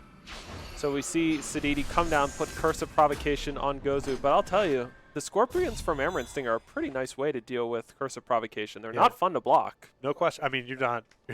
I would be surprised if you were trading your 6-cost 6/6 flyer here for a Scorpion to draw 1 card. They don't want to make it. They like their 6/6 flyer where it is, so no Curse of Provocation draw for Hashtag. A Dusk Raider off the top. Well, it's not amazing, but it does give them something clean to do with Valkyrie Enforcer this turn. Instead, we're going to see a Snowball go after the first Scorpion, make sure that thing doesn't keep getting in there. I'm interested to see here, a line that is open here is play your Dusk Raider and then use that to block depending on what Gozu does. And you have the option of Ice Bolting your Dusk Raider to get power number 6 and your second Primal Influence to then unlock the Koryavat Palace. You would prefer not to do that, and it's reasonable to assume that Gozu's going to be bringing something pretty heavy to the table for the next couple turns. Your Ice Bolt's probably going to be taxed. Just a thing to keep in mind here if the window gets really good for that Koryavat Palace. Wow, so we see Zumikon come down. Hashtag set it up well. They kind of probably sniffed out a Zumikon coming, but there's another Zumikon on top of the deck. So where do we go from now? Because they've got the option of doing something like Zumikon plus Xena Initiation. Wow, because the Ice Bolt didn't come down at end of turn, Sword of Unity gets Zumikon up to 8-8, and now Stand Together coming down. Ice Bolt is not an answer here. Real heads-up play here. Hashtag had a window there to use the Ice Bolt, elected not to, and Gozu sniffed that out brilliantly. Now you're getting Aegis on your whole team. You want to Ice Bolt one of those units, who really cares? And the Zumikon's going to get a clean shot at it here. Oh, this is so ugly. Do you have to just Ice Bolt the Zumikon to get damage on it? That way the block is so threatening? I mean, that is really rough. You're even looking at a chump block here on the Amaran Stinger if you want to have your Curse of Provocation to fire off here. That is a tough line for Hashtag. They got the Ice Bolt underneath the Stand Together, so now that Zumikon, it's going to have a tougher time attacking this turn, but now it's fully Aegised up. Yeah, and I still think it's fine for Gozu to send in the Amaran Stinger. You either get in your 3 points and you shut off the card, or you get some unit off the table at no opportunity cost. I'm not sending the Zumikon, though. It seems too good in the future. And you've Way got too a good. Xena Initiation to pair with it. Right. Yeah. You obviously don't want hashtag drawing cards if you can avoid it, but I think your 9/9 lifesteal Aegis Overwhelm unit is more powerful than a random card in this ones. Genev Merchant chumps the Amaran Stinger, ensuring Curse of Provocation draws them an extra card. Okay, that snowball is off the Jotun Hurler. It's pretty nice. What it allows Hashtag to do, if they want, is snowball the Zumikon, pop the Aegis. That way Valkyrie Enforcer can silence, removing both the Overwhelm, Lifesteal, and Explorer, making text from the card. Instead, boy, they're going to try to end this quick. They're going for Withstand on Siditi. They're just going to try to end this game in the air in 2 turns. Is that going to work? Is it going to be enough? Well, the Zen Initiation is going to cover this. You can put that on your Scorpion, and then it gets really bad for Hashtag. Yeah, it seems like that Scorpion trap off the top last turn is going to be really critical in the outcome. I mean, Gozu could have cobbled together a couple different ways.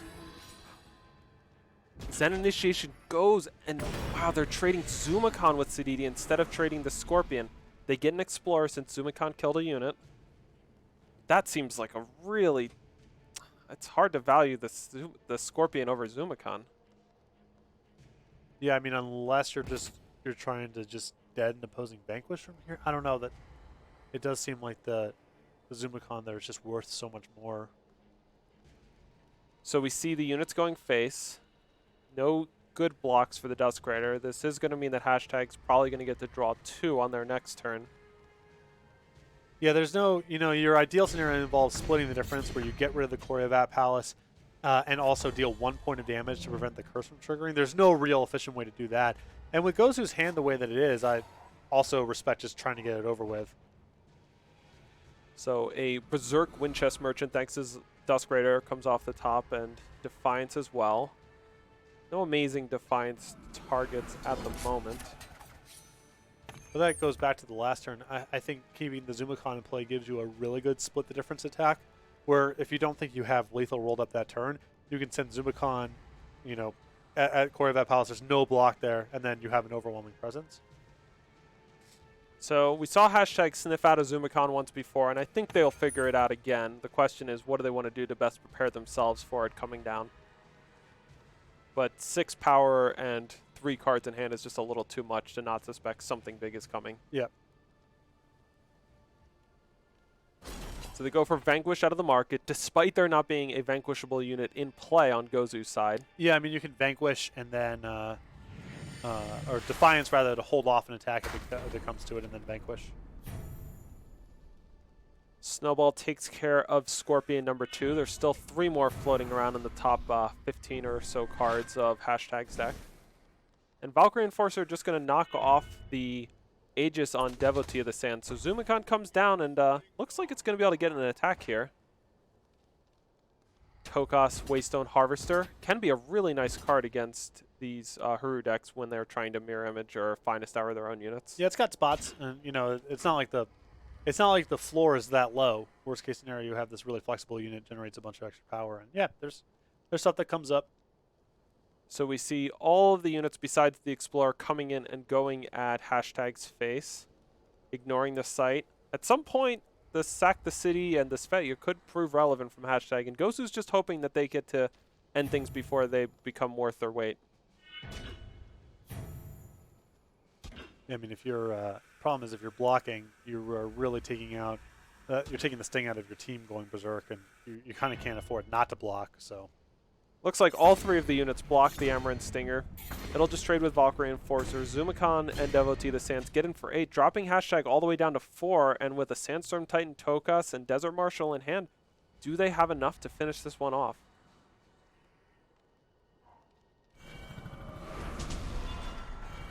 So we see a pair of Legends come down in Tokas and Sandstorm Titan. Ice Bolt off the top has got to be one of the better draws for hashtag. yeah, I mean the leftovers here is a lot of interaction. You can vanquish something, ice bolt something. The Defiance will play next turn. Now where do you go? The problem is where do you go from here? You know, you're at 4, and not really that close to being able to cobble together a lethal attack, but play on. Yeah, this game might develop into Svetya using her exhaust ability to try to draw some cards from the deck. Things rarely go that way, but everything's kind of trading off right now. Tokas is a 3-cost unit, so that Defiance can kill it if it makes an attack next turn. These pair of Desert Marshals, is Gozu going to be able to go just wide enough to end this?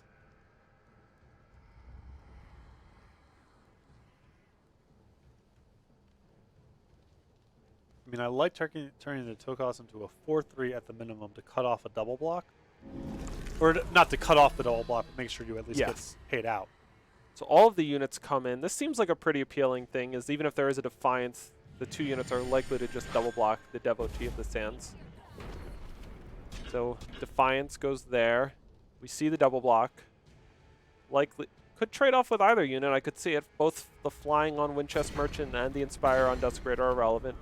The Winchest Merchant is the one that goes down, dropping hashtag to 3. Oh, that's a huge one right there, because the way things were shaping up, it was looking like Gozu was going to be a point short on the next attack. And a Siditi Warp. How much of a difference does that make? Can hashtag afford to make this attack here? It looks like they might be able to. I mean, you have 3 blockers against.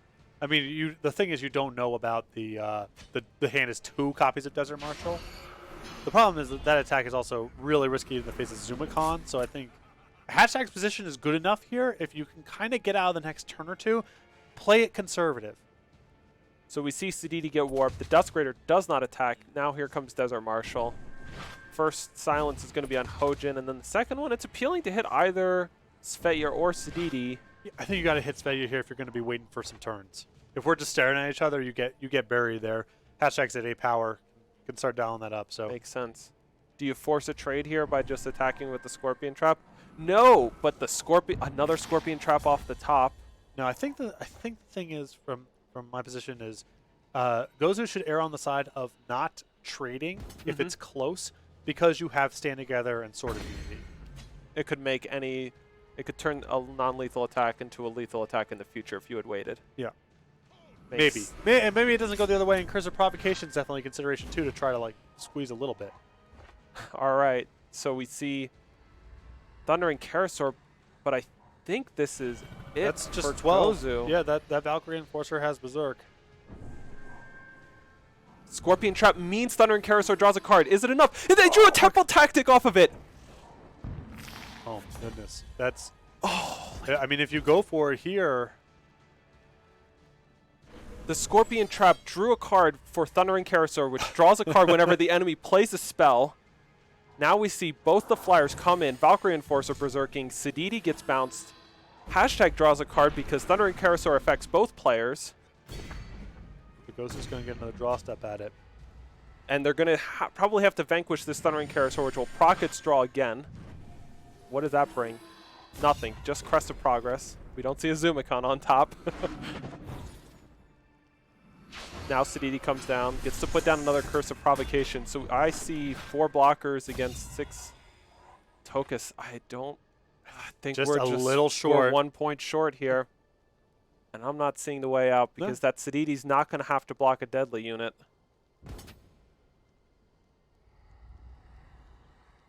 But everything's going to come in, and we're going to see if maybe Hashtag can mess up this block. An outrageous sequence there from Gozu to even make this one close. I think, though, it's going to be just a little short, assuming that Hashtag blocks appropriately. So the Scorpions get in, dropping to 1. No Curse of Provocation. Tokas Waystone Harvester will probably come down, but assuming Hashtag doesn't miss it and Gozu's not going to even give them the chance, they're going to scoop it up. An excellently played game. Really exciting. Hashtag moves on to our top 8. Not sure on decisions. No. No, not sure on decisions. Yeah, there's a lot to go back and watch of that one and different decision points, and both just like the on-the-table tactics, what does combat look like, and then the overarching, what are my best cards to be drawing to? Am I favored if this game is short or long? Just all on display there. Great set of games. Yeah, so many important moments. That Curse of Provocation putting so much pressure. Amarin Stinger and the Scorpions just creating so many nightmares to deal with. But going back to the Zen initiation there. But before we go back to that, MJ's got us queued up for another one. All right, so we're going to head down and check out another top 16 match because we know what you guys want to see.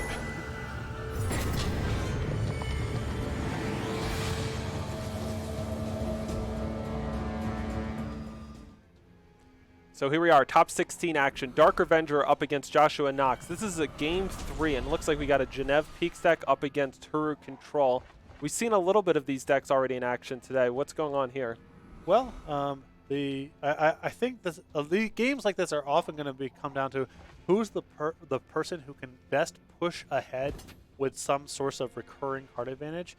The Huru deck does that with chains together a lot of individual card drawing spells, not necessarily with any sort of bulk rate, single card engine like Howling Peak, and the Howling Peak deck kind of is the opposite. It's a little bit lighter on the bulk rate card draw, but it has more engines for drawing extra cards.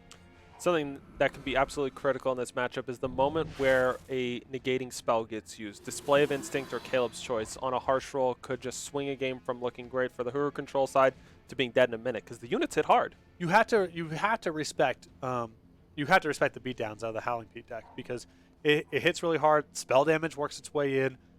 Even though it plays a deep game, it is a control deck in a lot of respects. You can't just take these hits willy-nilly. And you have this Ice Bolt in your hand. You don't want to be using Ice Bolts and ramping up your opponent's power when you're playing a control matchup. Typically, Joshua Knox has to be more mindful of that in this kind of matchup because the hits for 5 or 10, they are not free. When the Huru deck hits you for a couple extra points of damage early on in the game, to the extent that ever happens, it doesn't really matter all that much. It matters a lot here. The Genev Peaks deck definitely can have a finicky power base. I've seen the players playing that deck go as far as to include 2 banners in their market just to ensure they have lots of options to smooth out their power draws. Things are looking pretty solid for Dark Revenger. They've got 3 Fire and Time for Heart of the Vault. They've got upwards of 7 power in their hand if you count those power sources. So now we finally see Ice Bolt come down, hitting the Sandstorm Titan. I think Dark Revenger is going to be happy with this and not use the... Oh, they want to push the action. Interesting decision. They do have a lot of spell damage in their hand. I see 2 Howling Peak Smugglers, 2 Snowballs, and a Torch. So they're really valuing the beatdowns. Yeah, that was a little surprising to me too. But I guess if you're in Dark Revenger's position, if there was Vanquish, you would have seen it on the previous turn most likely. You don't have to worry about Defiance. So if Joshua Knox wants to spend their whole turn casting a Harsh Rule, that's great. Then that gives you the window to maybe play 2 cards in one turn or do something really productive with your Smuggler. And if not, that's great. The status quo is not bad for you. We see Howling Peak going into Smuggler, going into the market. Option Zalchi, Molinikova, Caleb's Choice, and the 2 banners I mentioned. So Zalchi is the play. They don't have the power for it next turn because the last power in their hand is a Crest. Harsh Roll comes down, cleans up the board. And just an Equivocate off the top. This is not going to be the most exciting turn. What could they possibly do here? Well, I mean, you can just play either the Hurler or the Smuggler, depending. Smuggler getting Caleb's Choice has some appeal to me. You would have really liked there for power number 7. And, what you're trying to do there, set up the turn where they're going to Harsh Rule, but it's your whole turn. It's their whole turn. And then your follow-up is something massive. Like Zalchi was really well aligned for that. But Dark Revenger did not find a way to get 7 power that turn. I think doing this and getting a Caleb's Choice is not a bad backup plan. And that's the play we see. Joshua Knox picks up a merchant. That'll give them some options. I think Dark Revenger is basically trying to play this game of be a little bit better in the short game, apply some pressure without completely leaving yourself ill-equipped if the game goes long. Wow, this merchant might have been the perfect top deck for them. They have the option right now to get Royal to create. Oh, but they go for Koryavat Palace. I would have been mighty eyeing that Royal Decree, but I have the the benefit of knowing Zalchi is coming next turn. Dark Revenger played a Smuggler the turn previous and then did nothing good on their turn. Yeah. So they got to have something huge lined up. Absolutely. So we see Zalchi, Herald of War, 7 cost, 7/5, charge, overwhelm, and when in Entombed you get 2 4/4 flyers. That one hits hard. Can they clean it up? What does cleaning it up even look like? The leftovers are lethal. Yeah. So with 9 power at the disposal, we could see something like Harsh Roll plus Hailstorm plus Snowball. Instead, we'll just see Koryavat Palace. This is interesting. So this gets Genève Merchant up to a 6/6, so it can trade with the Zalchi. Can Dark Revenger get that Genève Merchant out of the way? Well, with that torch. That's not even necessary. You get 1 point of overwhelm damage. Snowball breaks the player Aegis, and you have 7 points left over. And you have Caleb's Choice as cover for all of this. I really like that line because it doesn't open you up to a Defiance being really brutal. Well, they had to preemptively Defiance you, and Yes. that's whatever. That's fine. So exactly as Patrick predicts, Zalchi overwhelms for 1. Snowball number 1 knocks off Face Aegis. Torch number 1 knocks him down to 4. Torch number 2 knocks him down to 1. And that's a Snowball lethal. So sometimes you see these control matchups where it's all about who does the bigger and better thing and who makes their power drops. And that happens a fair bit of the time. There's another way that you can try to play the control matchups, which we just saw there, which is I'm going to get out in front of the table on the first 3 or 4 turns, and then we're doing basically the same stuff from there, but the early advantage that I accrued and the fact that you're a little bit on the back foot, you get basically these charge kill turns where either your charge units or your damage dealing spells finish out the game. That's another way to approach control matchups that I think is a little bit overlooked there. And the Howling Peak deck did a very good job of that game, where you had the Smugglers and the Sandstorm Titans early on in the game, forced some action, and then it wasn't like the Howling Peak deck was at a deficit in terms of power once the game dragged out a little bit. Zalchi and the Smugglers were just as good as the Merchants and Koryavat Palaces on the other side, so you got to really leverage that early advantage. And that critical turn where they decided to use Display of Instinct to protect their Sandstorm Titan, it made such a difference because it really slowed down how the Huru control player had to react to the Sandstorm Titan in the future too. Right. There's something to be said for, I think that the only way this is going to get answered if I pick this fight here is with a Harsh Rule. That Harsh Rule will be good, but it will be their whole turn. And then I get to follow up with something that really advances the board. And to go back to that's all about trying to capitalize on that early advantage. Make you commit your turn to answering. I've still got 5 or 6 cards in my hand. They're all live. So as long as we spend all of our power every single turn doing about the same quality of stuff, that early advantage that I accrued, I'm eventually going to be able to topple you over. And we got burned out to exact 0 through a player Aegis. It's exactly how you draw it up. Well, that'll be it for our round of 8. We've got 8 players ready to go for the next round. We're going to take a couple-minute break so that they can catch a breath. We can catch a breath. Those were some exciting games. But we'll be back real soon, and hope you'll be around to watch.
Hey everyone, welcome back. I'm Luke Scott Vargas, joined here by Andrew Beckstrom, and we're going to continue taking you through this ECQ showdown.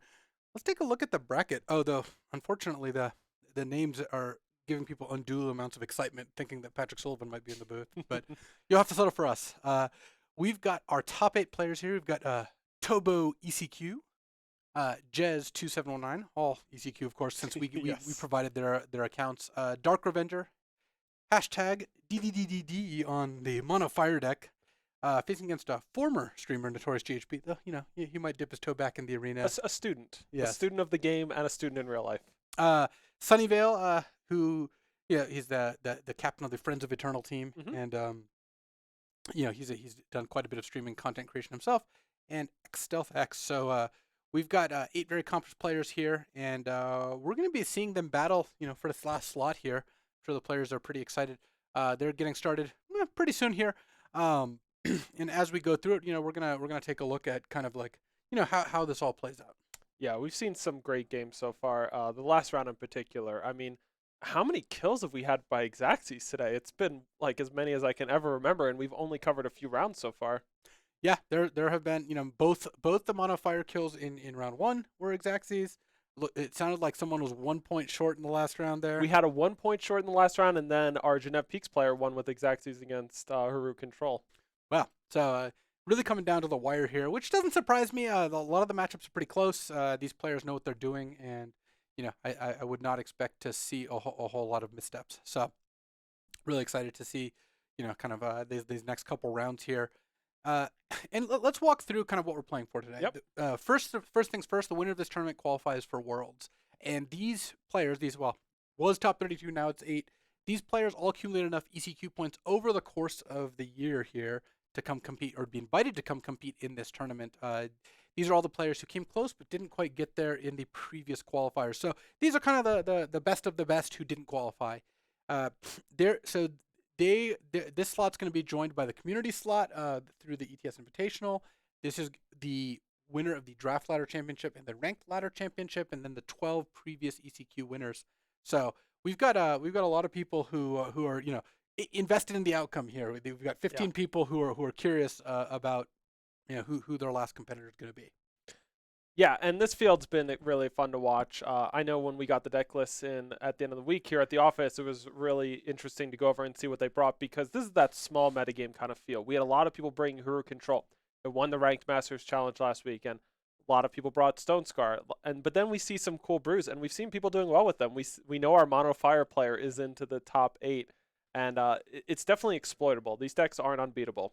All right, here we got it. Our round has started, so let's head down and watch our top 8.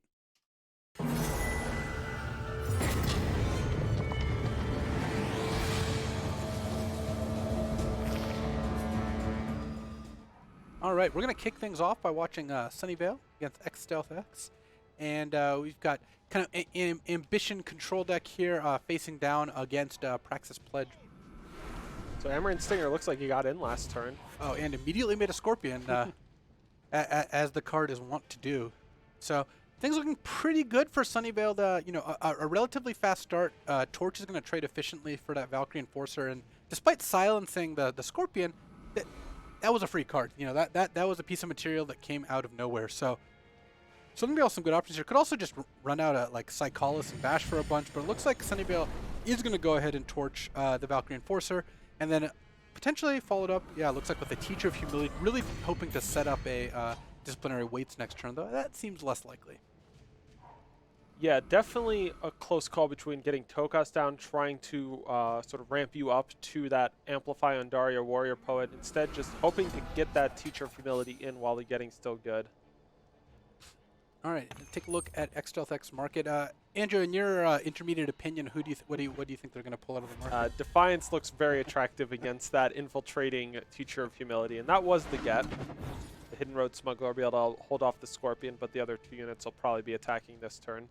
It's possible that Sunny kind of plays around Defiance and leaves the Teacher home. We've seen some players do that when they're wary of Defiance in particular. And again, both players have deck lists, so they know what the market options are. Definitely would be a heads-up play if they did that. The thing you've always got to keep in mind with Teacher of Humility is you don't want to get too cute with it. If you're up against a matchup where bigger units are coming down, well, it's going to lose its luster one way or another, but maybe it'll at least trade with the Defiance while it's still there.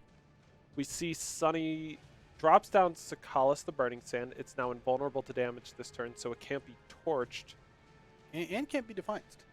I mean, it can be stunned, but it can't be killed by Defiance. And that's sort of what you've got to think about if you're trying to avoid your teacher getting Defiance is, Defiancing its Sakalis still prevents 2 attacks from it. But instead we see no plays from X Stealth. Maybe they'll take this as a time to fire off the torch and turn on the Teacher of Humility. And I gotta say, I like the way that turn went for Sunnyvale. Yeah, that was better than it could have been. It forced X Stealth X to use the torch rather than the more narrow Defiance. Though that Vara's efficacy is going to be blunted quite a bit by that Scorpion. Yeah, Amaranth Stinger does great works against these Winchest control decks. So Sakalis looks like it's offering up a trade with the Vara. X Stealth X accepts it, gets overwhelmed for a little bit, lifesteals a little bit, they end up net 1 point up. And here you would expect for Tokas to come down to, like you said before, really enable that Daria Warrior Poet. And I think was that a Gunrunner? Gunrunner on the top. Yep. Yeah, Gunrunner plus Daria Warrior Poet is the wombo combo of this deck. Berserk Deadly with And Quick Draw is really great.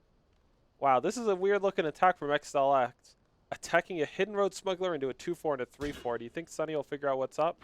I think that there's a chance that Sunny, even with a face-up Rizon, is not unhappy with that trade. It's not like the Amaranth Stinger is going to do a whole lot in the face of Rizon anyway. And, Sunny has plenty of things to amplify onto as things stand. The Chump attack is a little extra juice because XLX has that display of ambition, and that provides the second unit for them to be able to buy back if they go with that mode on the display.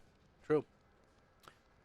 Sunny deciding potentially making his own attack into the Rizon there with to follow it up with a Gunrunner. They've got a lot of options here. If they could start twisting the Tokas, it'll make it big enough that it can attack into the Rizon. One potential line is twist Tokas, play Gunrunner. Don't use the Relic Weapon, but the Tokas will be able to attack in safely as a 4-strength quick draw unit. That does leave the Relic Weapon kind of hung out to dry against Rizon, though. It does. And how many spells are in the Void right now for X Stealth? Take a look. Just 2, so really far away from lifestealing. So we see the Sacrificial Relic Weapon come down, the Clandestine Shotgun. But it does give the Tokas quick draw from the Gunrunner. Attacks in 4, drops stealth down to 15. Also, without lifesteal on the Rizon, Sunny is okay taking a couple hits off Rizon and trying to go more aggressive because he's likely going to win that race. So Quarry giving X Stealth the options. Could be used to good use to help power up this Rizon if it dumps another spell. But we see Harsh Rule. Oh, wow. Wow, and X Stealth chooses not to use the Harsh Rule. Instead, we're going to see Daria Warrior Poet amplify twice, giving both of Sunny's units Berserk and Deadly. And this is going to force a Defiance, and X Stealth is still going to take 8 here. So, not using that Harsh Rule, potentially costly.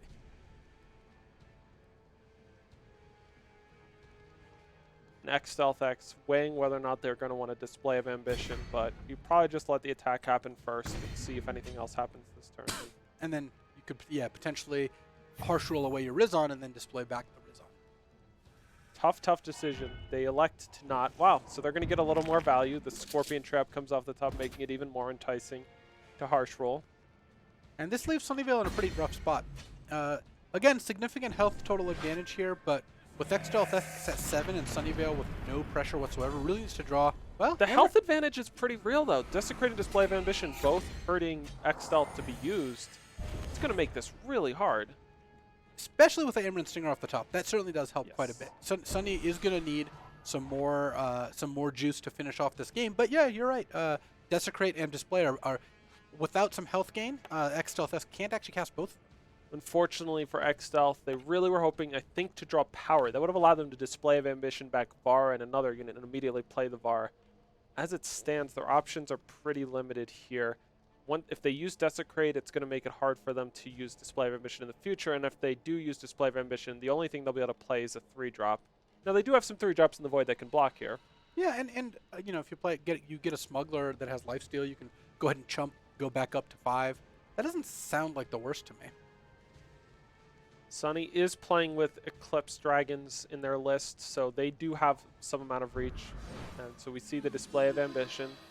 They've carefully thought through at this point what they want to buy back, and it's going to be Rizon, which is now Lifesteal, and Hidden Road Smuggler. So if they can get through this turn, it's a big game, but there's a lot of live top decks for Sunnyvale in this spot. Are they going to be able to pull out of this? Psycholis, Eclipse Dragon. Another Amaranth Stinger, still pretty decent. Oh, Initiate of the Sands? Yeah, that wasn't one of them, no, but you acted so excited. I bet you sold some people at home. Amaranth Stinger is going to come in and going to give X Stealth the opportunity to just jump, not take that hit, go up to 5. Gets their Desecrate a little more online. I thought X was supposed to give it to you, not the other way around. That's what I heard, at least. So has X Stealth turned the corner? Rizon's likely the play here. It's probably just going to go at the face. But this just means that there's very few top decks that Sunny can have that win the game on the spot. And with one hit from Rizon, there might even be a few top decks that can actually give Sunnyvale a chance to win. I think the window's going to close as of this turn. So Rizon So X has did end up giving Reckless. it to you, as it turns out. Oh, unfortunate. Treasure Trove draws Scorpion Trap. That's not much of a treasure at all. X-Stealth could have prevented that by playing the Crest before using the Treasure Trove, but they got kind of punished on that exchange. Well, the normal order of operations is to Well, now they see another Yeah. Scorpion Trap I with the guess- Crest and they push it bottom. Seems like they were kind of due to get Scorpion at some point. yeah. Often you do want to draw your random card before using the Scout, just because it gives you more information. But in this particular case, I guess it would have been the same either way. Wow, X-Stealth elects not to fire off the Annihilate and protect their health total. They drop back down 8th. Rizon does keep pushing them up. Sunny's got a Torch. But it's going to be tough if they don't draw an answer to Rizon next turn. X-Stealth is going to get kind of paid off for waiting on the Annihilate. They draw Statuary Maiden, so that will allow them to use a removal spell, kill a unit, transform it into a Cudgel, and they could just slap it on immediately. Oh yeah, I think there's just that Cudgel's just going to go straight on Rizon. It's going to take Sunny down to 1 and put X Stealth up to 12. Can Sunny find a removal for Rizon? They don't. Grant a Waystone. And that will leave X Stealth up. And we've got another game coming up in a second here. Players are just they get a little bit of time in between games to relax, think about how they could have top decked better. You know the drill. Yeah, super tight game, and you really saw the amount of sort of health paying that the Winchester deck come into critical play. They were dropping down into low single digits at health total that game, but Rizon was huge. I mean, Rizon is a big part of that. You do use cards like Rizon Hidden Road Smuggler to just kind of buy back a lot of the health that you're paying for other costs. It's almost like it was a resource that you're managing. Well, Luis, as a expert card game player, is hinting that, yeah, it's important to figure out when you can afford to use your life total to give yourself an advantage and when you need to protect it. The game is started, so we'll head back down to the game.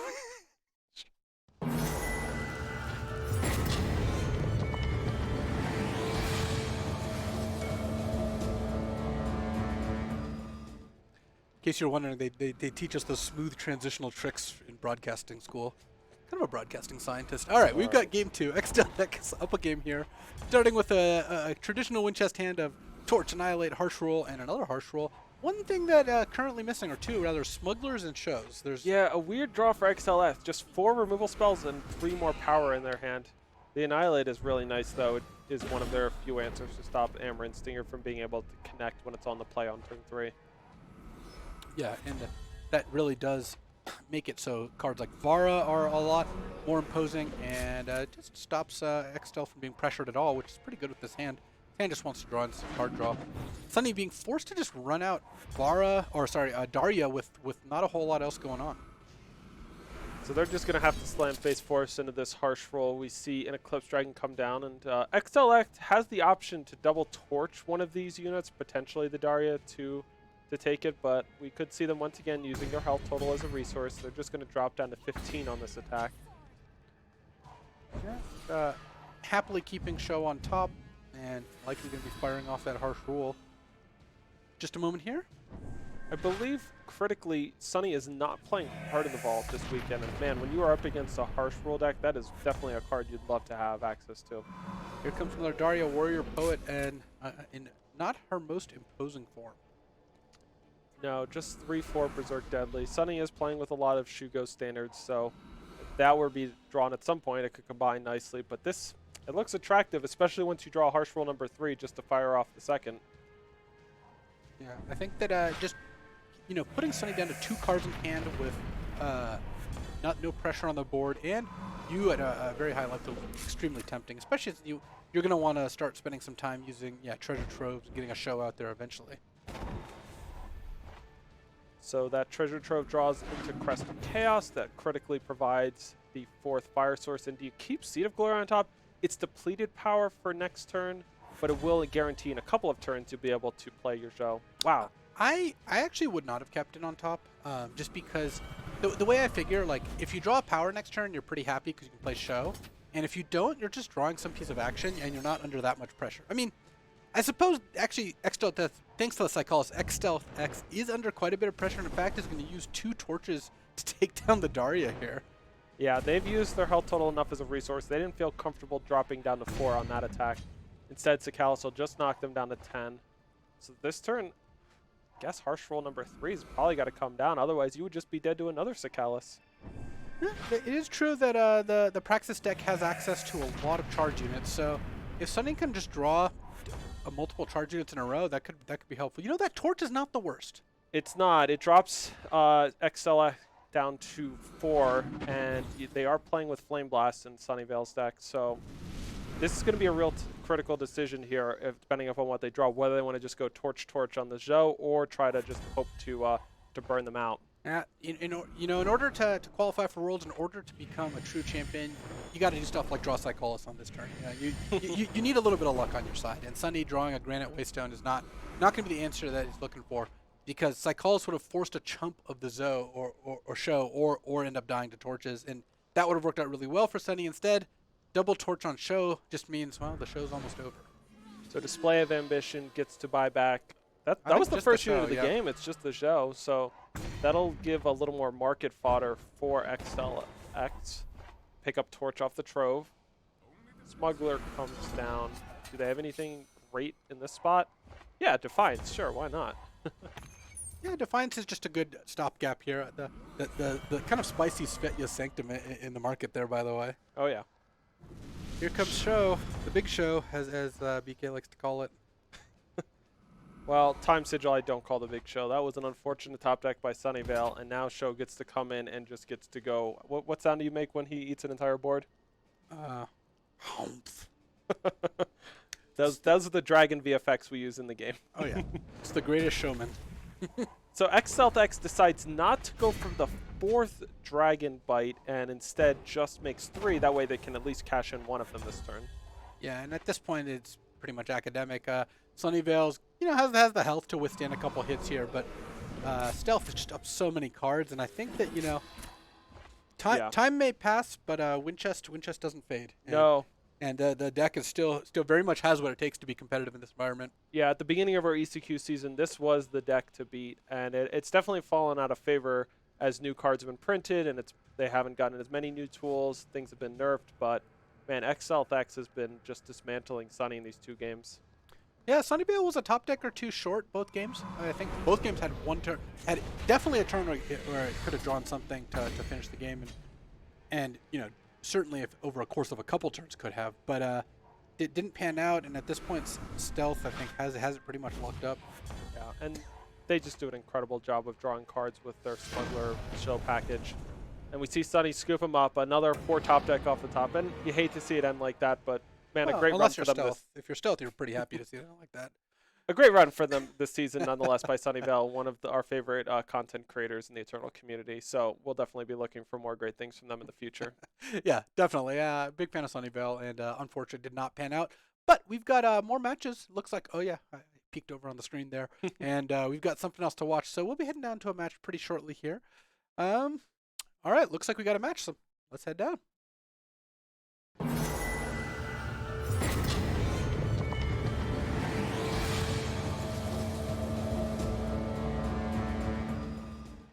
Alrighty, welcome to Game 2 here. Oh, no, Game 1. Wow. Oh, it is Game 2. Okay. This is Game 2. We've got Jez 2718 against Taboo. We've got Stone Scar against Praxis Pledge, and Heart of the Vault is a good indicator of success for most of the decks playing it. I mean, if you've got a Heart of the Vault in play, you're usually doing all right. And in this case, well, I guess the fact that it's Tobu's turn and has all their options, I think Tobu's actually in decent shape. That Scorpion really putting in some work keeping Vara back here. So we see Desecrate taking out that Heart of the Vault, and Vara's going to offer up the trade with the Scorpion. That's not you can't be unhappy with that if you're Jez. I mean, the Scorpion came for free, and this prevents further lifesteal shenanigans from Vara. Jez can now drop a Moonstone Vanguard or a Psychology here. Looks like they're gonna go Psychology and crash in for 6. Yeah, Just get that guaranteed damage in while you can. makes sense. It also just means any future draws of charge units just become that much more lethal. And next turn, that Xenon Obelisk is going to kick it into overdrive and provide +2/+2 instead of +1/+1. It looks like these Varas got either Inspired or Warcry up, so they're just a little bit larger than they would normally be. Would you call them larger than life? Looks like a Vicious Highwayman did some work earlier in the game, but that's pretty critical here because the Vara, it will be pretty large and tough for Jez to deal with. I guess once they get the time sigil down, that buffs up their Psychology up to a 7, so yeah, it can still trade. But man, 6/7 Vara lifesteal, not what Jez was hoping to see from Tobu. All right, here comes a 7/7 Moonstone Vanguard. And keeping that Emerald Stinger back in order to just kind of play it by surprise here.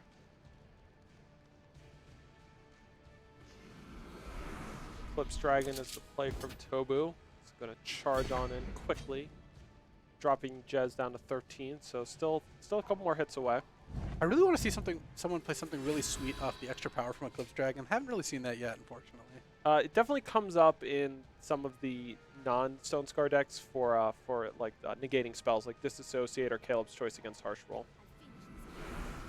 Here we have an Emerald Stinger, so we're gonna go for an Alpha Strike here. Oh, drawing the the second Emerald Stinger off of the Moonstone Vanguard. It would have been really nice to have switched the draws of drawn the power second here, but this is still. Yeah, this is going to work out fairly well. Let's see. Vara can block the Stinger, and Tobu can fall to 4. This actually doesn't work out too poorly for Tobu, thanks to Vara surviving here. And thanks to the Vicious Highwayman, Tobu's going to have a lethal attack if the Emerald Stinger doesn't come down. And Jez does have incentive to not play it. Yes. Like, I mean, you run the risk of dying to Vicious Highwayman, but keeping Emerald Stinger back could, it just denies Tobu some pretty critical information. And no Scorpion Trap off the top. We know those are floating around in Tobu's deck right now. Oh, that would have been a nice hit. Well, they would have needed to hit. Oh no, they wouldn't have needed to hit any multiples because of Xenon Obelisk. Yeah, for sure. And that Emerald Stinger would have been pretty large. It would have been a 4/6 and have been able to cleanly block the Vicious Highwayman. And Jez is gonna, like, right or wrong, Jez will regret this play. I mean, it's tough. You don't get to know what the next card of your deck was. I don't think that it was a misplay in the sense of, like, Jez could have easily, made that play and then regretted it also. It wasn't just cut and dried. But as it turned out, Jez would have rather have played the Emerald Stinger, and that's the sort of thing you think about after you lose, especially of what could I have done different, and that is on the list. So Tobu and their Stone Scar deck advances to our top 4, and we do have one more match outstanding, so our producer Michael Jacobs is going to get that set up for us. But the top 4 is going to be exciting. We're going to get to watch both of our semifinals consecutively, so we still got lots more action coming. Yeah, and myself and Andrew Beckstrom will be helming the booth the rest of the day here. So you've got listen to our sweet tones. Let's get this next match started. Looks like the players are ready, so let's head in.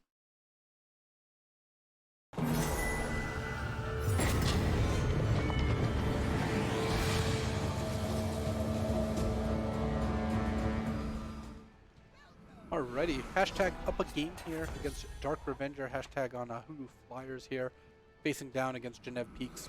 And, well, what's good against Hulu Flyers? It's Sandstorm Titan. Fortunately, hashtag has 2 clean answers. First, the Vanquish, and then later on in the game, they'll probably deploy an Ice Bolt against something else that's big.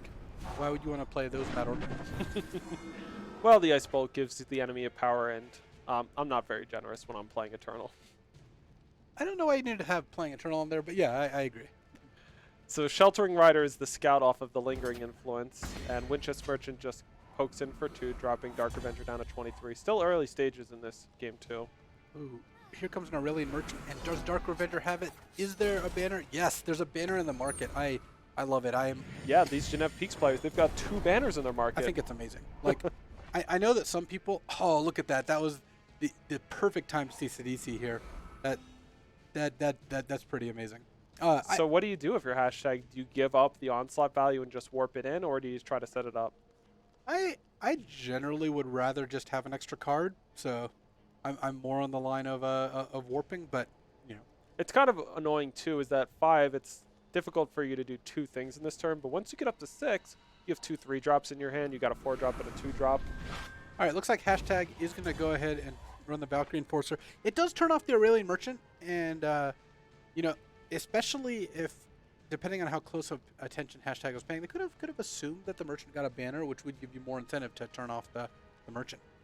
So Dark Revenger faced with the decision now, do you drop Sandstorm Titan, it's a great blocker against Valkyrie Enforcer, or do you just try to cleanly remove the Valkyrie Enforcer to stop any Sididis from being turned online? Ice Bolt is very costly against the Genève decks. They use excess power. In fact, excess power isn't even a thing. Like, they just use all their power always. Yeah, it's great against decks with so many smugglers and merchants. They get to just toss it back and get actually useful cards in those spots. So we see Dark Revenger with a pretty heads-up play. They're just going to keep the board clear. They just use Hailstorm and kill that Valkyrie Enforcer. Oh, that is a smart idea. Now that you've drawn Sididi, you're not gonna you no longer are getting the warp value, so you're very incentivized to wait. Hashtag is just getting destroyed for this decision not to warp the Sididi. Just unit after unit keeps getting killed, and they could have had this 6/6 to play this whole time. And it's not like Dark Revenger has a clean answer. Yeah, I think that there is definitely, higher upside plays also often have higher risk, and that is what happened here. Though getting a Koryavat Palace off of the Winchester Merchant is a pretty good deal. So Dark Revenger didn't drop the Sandstorm Titan in conjunction with the Snowball, instead choosing to hold up Display of Instinct and then not even use it. Wow. All right, well, maybe here comes a Heart of the Vault. Though I would have potentially been tempted to Display of Instinct the Sheltering Rider end of turn if you assume that Koryavat Palace is the pickup, because getting Aegis back on the Sheltering, you're facing down a huge attack next turn if you do something like, well, play Heart of the Vault. Tons of critical decisions for how these players want to sequence their plays. Right now, Dark Revenger's really feeling the pressure of the Koryavat Palace that they are probably predicting is in hashtag's hand. But man, is it... You could just spike something. It is possible you could spike an Ice Bolt or an Equivocate off of the Heart of the Vault summon ability. That is fairly ambitious if that's what you're looking for, but yes, it is possible. But even in the world where you get to break up the Koryavat Palace's withstand on one of these units, it's not like you have a ton of pressure in play. Right, so Dark Revenger, I think, kind of paying for basically, I'm not exactly sure what Dark Revenger's saving their power for. They had 5 unused power last turn, and they're essentially going to have 3 unused power here. I guess that they can go ahead and, oh wow, it looks like we're going with Wisdom of the Elders. I guess the display could still generate some pretty good value here. Yeah, cashing it in. Dark Revenger deciding, do they want to do something in response, or do they just let it happen? They'll just let it go for now. Then I think we will see Display of Instinct pointed right at that Koryavat Palace. Yeah, that would be massive as well. Taking out the shelter. Wow. I guess they figured that without any units in play, the remaining modes of Sack the City and Withstand aren't too useful. All right, Heart of the Vault. And Heart of the Vault did have an Equivocate underneath it. What do you know? Oh, there you go. All right, Sack the City gets cast as the lowest value of the remaining options. Here comes another Shelter Wing, and got to keep that Ice Bolt in handy here. Oh, it looks like hashtag is just going to play Dusk Raider here and potentially use Defiance to just lock down that Heart of the Vault for a couple turns. It's got no other good targets anyway. Well, Dusk Raider's Nightfall critically draws Dark Revenger into a Display of Instinct, which could be used to negate that Defiance. Wow, so now we see a double block. Do you think hashtag's really just going to accept this and not Defiance? No, I think that hashtag is playing really well here and is going to incite Dark Revenger to try to play something to save their Heart of the Vault and then Defiance it. It basically just gives Dark Revenger a little more reason to do something they wouldn't normally do, and it's kind of free because you can always just Defiance I guess the biggest disadvantage is Display of Instinct could actually negate the Defiance. See the play of the Defiance. Lots of options available to Dark Revenger. They're going to lead off with negate on the Defiance. So these units are all going to trade off. Unfortunately, Dark Revenger doesn't get to play another unit this turn, so it looks to me like Koryavat Palace. Well, it's on 2. So Heart of the Vault can finish it off next turn. Yeah, that is likely what's going to happen. I think Dark Revenger is in actually really good shape here. This has been a super interesting game. Yeah, there's been a lot of complex lines and pretty close decisions. Dark Revenger, I think, playing very conservatively, but it's worked out so far. Ice Bolt takes care of Sididi. Not a whole lot that Hashtag gets to use with that extra power, so it feels pretty free for Dark Revenger. Nothing Hashtag can do to save Koryavat Palace. Another Equivocate for free off Heart of Vault. Double free Equivocate is going to make things really difficult for Hashtag to get traction here. Especially since, like, Dark Revenger can have no power up and you just, go all in on something and get Equivocated. Dark Revenger's done a great job of having exactly enough power. It's made the Ice Bolt look so unattractive because there are things like Zhou and Zalchi in the deck. So using Ice Bolt on these Heart of the Vaults has not looked good. But now we see it finally coming down. Yeah, and in this particular case, you think Dark Revenger's going to Equivocate here? I would just cash in and get my Sigil. Yeah, that makes the most sense. Here comes the Sandstorm Titan, and looks like we might be going to game 3 pretty soon here. Hashtag has a pretty substantial amount of health, but it's not going to last super long. Yeah, the biggest thing that Hashtag has at their disposal are Koryavat Palace and Sididi, but man, Equivocate just works so well against both of those things. The common self-snowball play to make Hojon large and get Equivocate and get his renown going. Really like that play there of just chumping with the Aurelian Merchant. Just, soak up some damage. It was silenced anyway. Wasn't providing any other utility. In comes Sandstorm Titan. And are we going to see the big dragon come down? We are. The showstopper himself. The showstopper, yep. And on the ground, though. though that might not be relevant here. Especially a Hailstorm can potentially wipe out both of Hashtag's units here. Or just the showman himself. All right, so Dark Revenger really spoiled for choice here. Just gonna, I think this really is consistent with previous plays. Dark Revenger is playing very, very conservatively and just like getting max value, basically trying to get the most value from their cards, and not using Hailstorm, just using Zhou for the max amount. Vanquish a turn too late here, because now at this point, Dark Revenger's up a Sandstorm Titan, up 4 treasures, and has a strategize. Oh, right. Equivocate. What do we get? What do we get? A secret weapon. So I think we might just see a secret weapon come down. I mean, it's an 8/8 Aegis. Yeah. Like, why not? Not bad. and that will do it. Defiance can actually stop neither of Dark Revenger's units. One is Aegis, one is Endurance, and all right, Dark Revenger is going to force a game 3 here. That was awesome. Congratulations to Secret Weapon making its debut on the big screen. Did not expect to see Secret Weapon finish any games here, but it did. Yeah. So game 3 coming up, and it really seems like the positioning of how the Genev Peaks uses its removal is so big with Sididi being such an important card. Yeah, and you saw Dark Revenger keep that in mind. Like, make very power inefficient plays like Hailstorm on 6 power to kill a Valkyrie Enforcer, just to make sure that Hashtag never got a clean attack in. Just doing so much work to avoid the worst case scenarios, using Display of Instinct on a 0/4 Sheltering Rider just to ensure there was nothing good to Koryavat Palace. Yeah. A large amount of discipline, and we've got game 3. Let's see if that serves Dark Revenger again.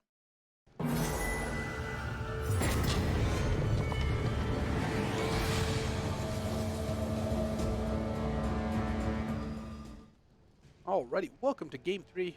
Hashtag on the play here, playing Flyers, facing off against Dark Revenger, playing Genev Peaks, and Hashtag has a very unit-light opening hand here. That Sididi has basically no backup in order to get the onslaught going.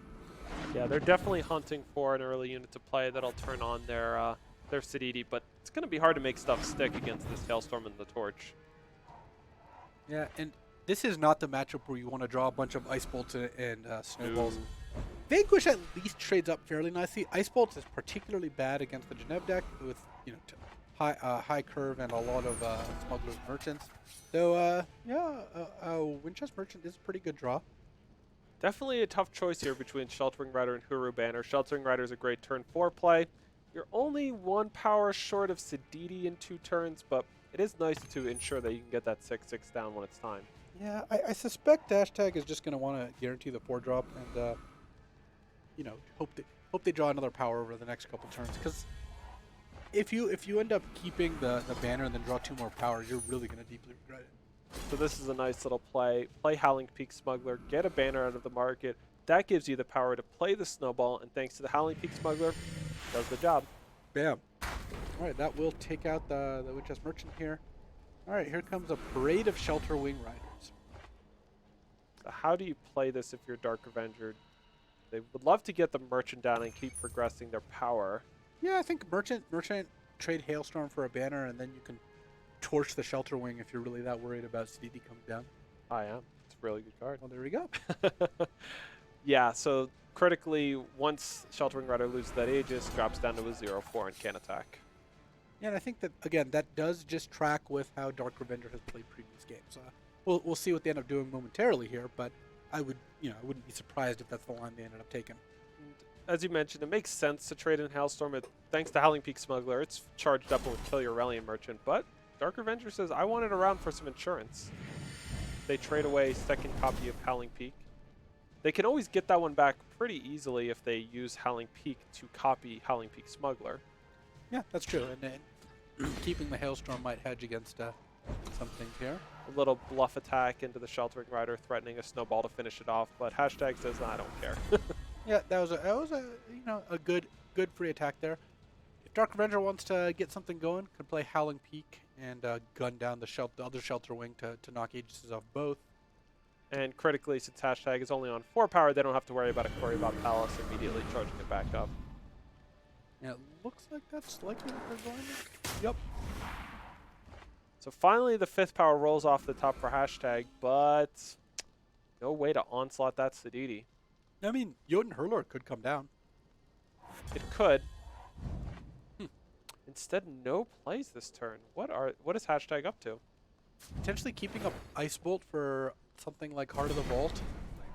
Yeah, it looks like they wanted to be able to Ice Bolt whatever got mirror imaged. Dark Revenger kind of sniffed it out. They're just going to go with Caleb's favor this turn and sort of extend that whole plan. Yeah, hit their power drop, play another Merchant. Couldn't he finally get rid of that Hailstorm? No, we're going to pick up a Zalchi, though. The Zalchicha, as they call it. So Zalchi, Herald of War is the pickup. They could drop a second Merchant this turn. There's not anything too enticing to do with Display of Instinct, so they'll just pass and just hold it up through the enemy turn. Now Hashtag would have been in quite the bind. Drawing a 3-drop was actually kind of perfect, because otherwise, they would want to leave up Ice Bolt again to stop a mirror image, but wouldn't be able to play anything. At least the Winchester Merchant gives them something to play this turn. Boy, it has just been really awkward for Hashtag to leverage their cards this game. Dark Revenger's focus on disrupting everything they do every turn has really paid dividends. We have just not seen a powerful turn from Hashtag this game. Yep, and here we're going to see mirror image, but it'll be answered by Ice Bolt, but that still leaves a Howling Peak in play. Dark Revenger will have the option to Display of Instinct the Ice Bolt. Also true. Hashtag doesn't even go for it. They're just willing to allow them to have another Aurelian Merchant, and critically, they were out. They had taken all of the time cards out of their market. All right, well, that was some a good read by Hashtag. They might have been looking to see what options they could have, and then that will do it. So now Dark Revenger can play Zalchi, but now Hashtag has saved up an Ice Bolt. It is really alluring to have more power, but I can't help but wonder if Dark Revenger didn't misstep there. Like, there are some powerful cards in their market still that they denied themselves access to by just throwing away a Hailstorm. Yeah, like there's a Jotun Hurler. Did you see that? Yeah, I did see that. You draw another Snowball. And as ridiculous as your suggestion sounds, given the fact that you could be mirror imaging Howling Peak Smuggler, you have a Howling Peak Smuggler, you could have a lot of them. Did they just fire off a Hailstorm? They did, and Ice Bolt's going to hit the Howling Peak Smuggler, which will mean that the Hailstorm will kill far fewer units than it originally would. It's hard to say who that Hailstorm was even going to get better than. It was going to kill a lot of Dark Revenger's power. Yeah, it would have killed the 2 Aurelian merchants. That would still left Dark Revenger on 7 power. That is still... Well, they only had 8 before the Ice Bolt, but yes. Yes. So now we see another just menial turn coming up for Hashtag. They've got Defiance, Snowball, Jotun Hurler. Like, these cards are just... It's hard to leverage them. Yeah, they really want to draw power to play that Koryavat Palace and grow a Shelter Wing.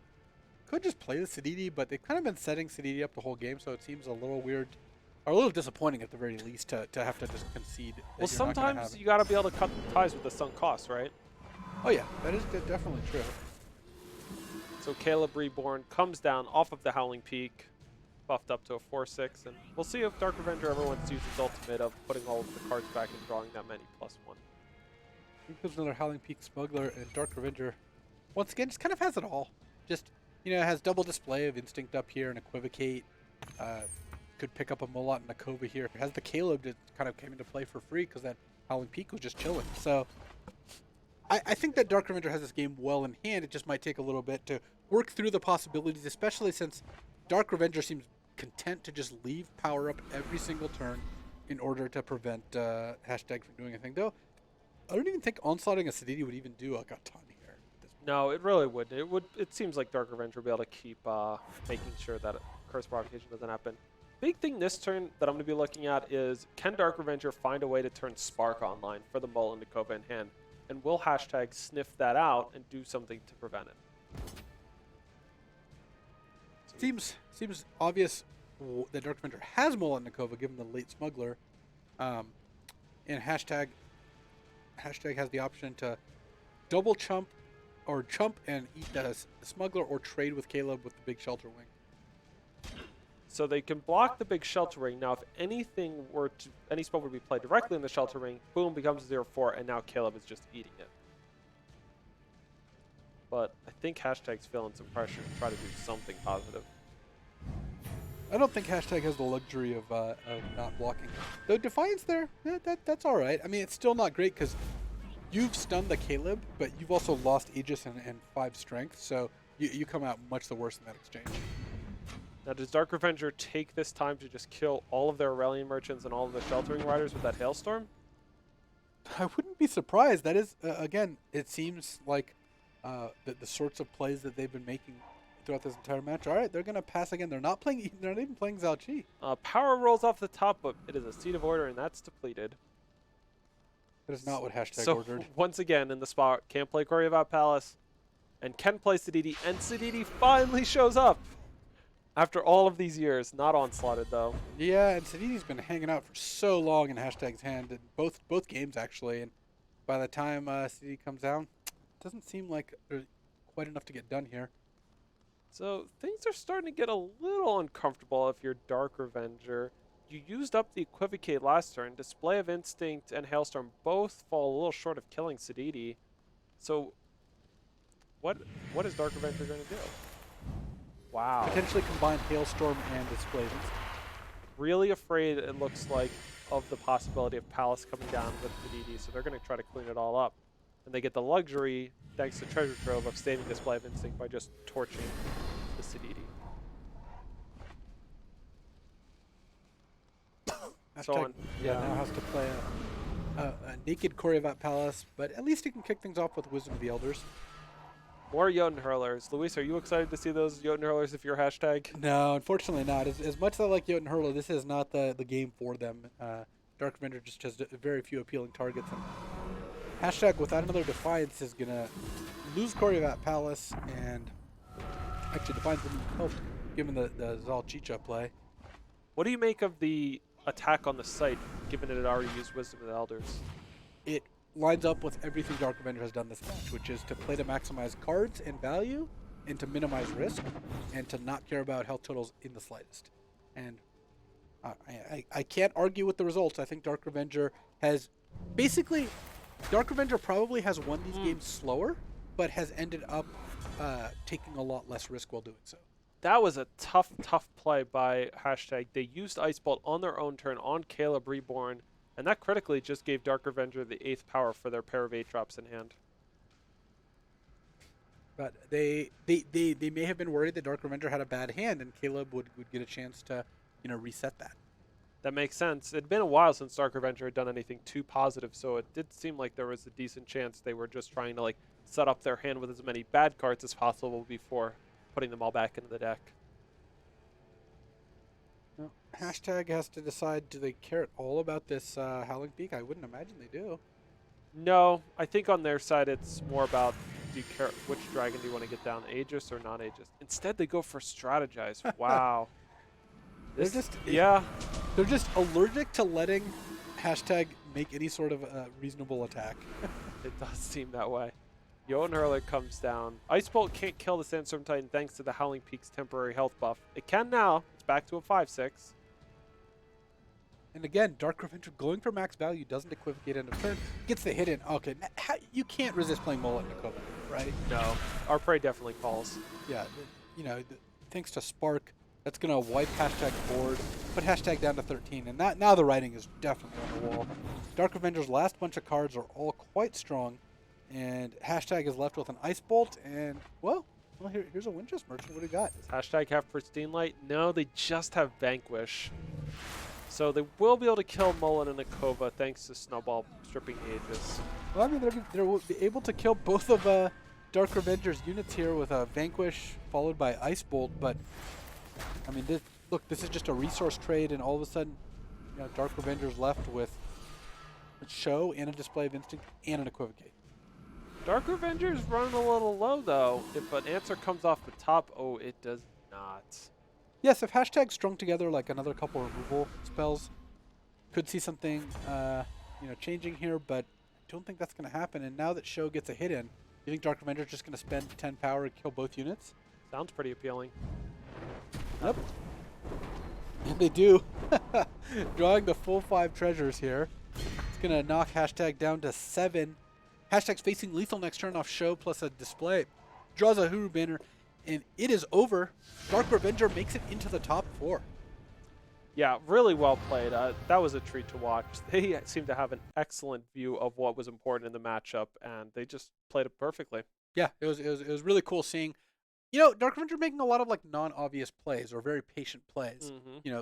Continually passing without power up or with power up and not using their power end of turn and just keeping these resources back and not going for fast kills, but it worked out really nicely. And it was in such contrast to what we saw earlier. We saw Peaks versus Huru Control, where they were making all kinds of plays like attack with Sandstorm Titan, use Display of Instinct to stop you from Ice Bolting by Sandstorm Titan, and instead we're going the total opposite direction. So that understanding of the versatility of the Jeanette Peaks deck seems really critical. It does.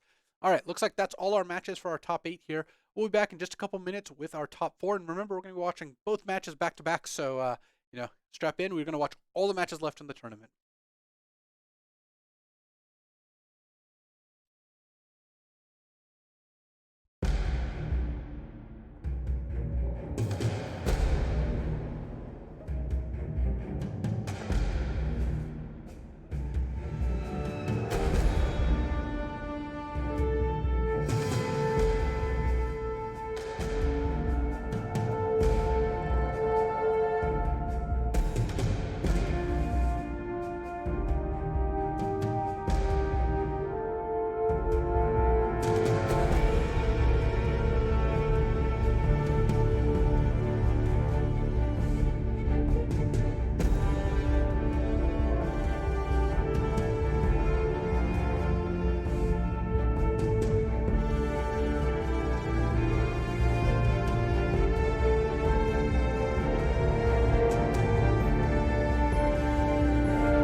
Hey everyone, welcome back to a very professional broadcast. Luke Yes. Scalabari is here with Andrew Beckstrom. We're having a lot of fun. Yeah.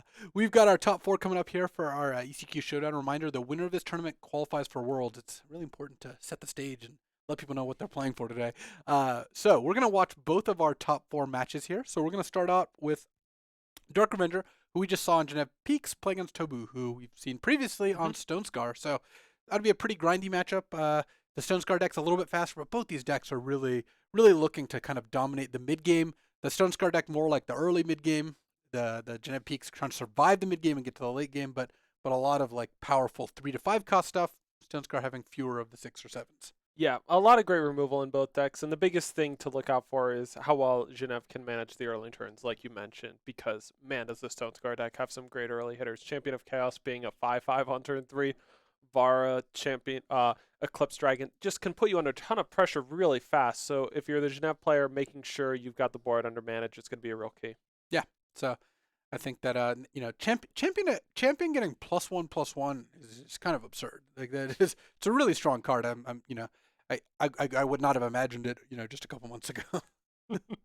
Yeah, a buffed card about 2 months ago, and has been a big part of the resurgence of Stone Scar that we've seen. And Eclipse Dragon in the newest set has only helped the cause. Yeah. Players are getting ready here. They have not quite started. Who do you have as the winner here? Who's your prediction? I'm going to go with the Stone Scar player. I really like their ability to just continue to keep pushing damage. They have lots of ways, even once the Genève player has, gotten some units on the board, to continue to apply pressure with things like Flame Blast, Eclipse Dragon. And the removal they have is great, and it's just such a big swing when you do something like Annihilate a Sandstorm Titan or Desecrate a Heart of the Vault. Also, the Genève deck, unlike the Winchester deck, doesn't have a whole lot of health gain. They don't have a way to go from, say, 6 or 7 back up to 12 or 13, so something like Flame Every Blast. once in a while, you'll see a crafty Genève Peaks player use the mode on Display of Instinct of bounce one of your own units and gain its much health. Yeah, that's about their only option, though. So, but just to be contrarian, I'll say that Genève is going to be able to slow down the Stone Scar deck. And Just to be a contrarian, you'll pick the deck with Jotun Hurler. and really dominate the board with Heart of the Vault and Zolchi. Like, the Zolchicha is just very good against Stone Scar if you can land it in a place where you're not dead. Yeah, Genève definitely has some good ways of closing out the door, which is against Eclipse Dragon and Flame Blast is definitely something that you want. You don't want to be just spending around hoping that my nickel and dime shots with my merchants will eventually kill them. Right. So, and then the winner here will advance to the finals, and they'll have to win their last round. This is not like an ECQ where the 2 finalists qualify. We've got 1 slot left. One player is going to be left standing. Yeah, and the other players will sitting. be... I think they're probably sitting and playing. And the other Unless matches... they have a standing desk. If they have a standing desk, they might be standing. Are you done? Yeah. Okay.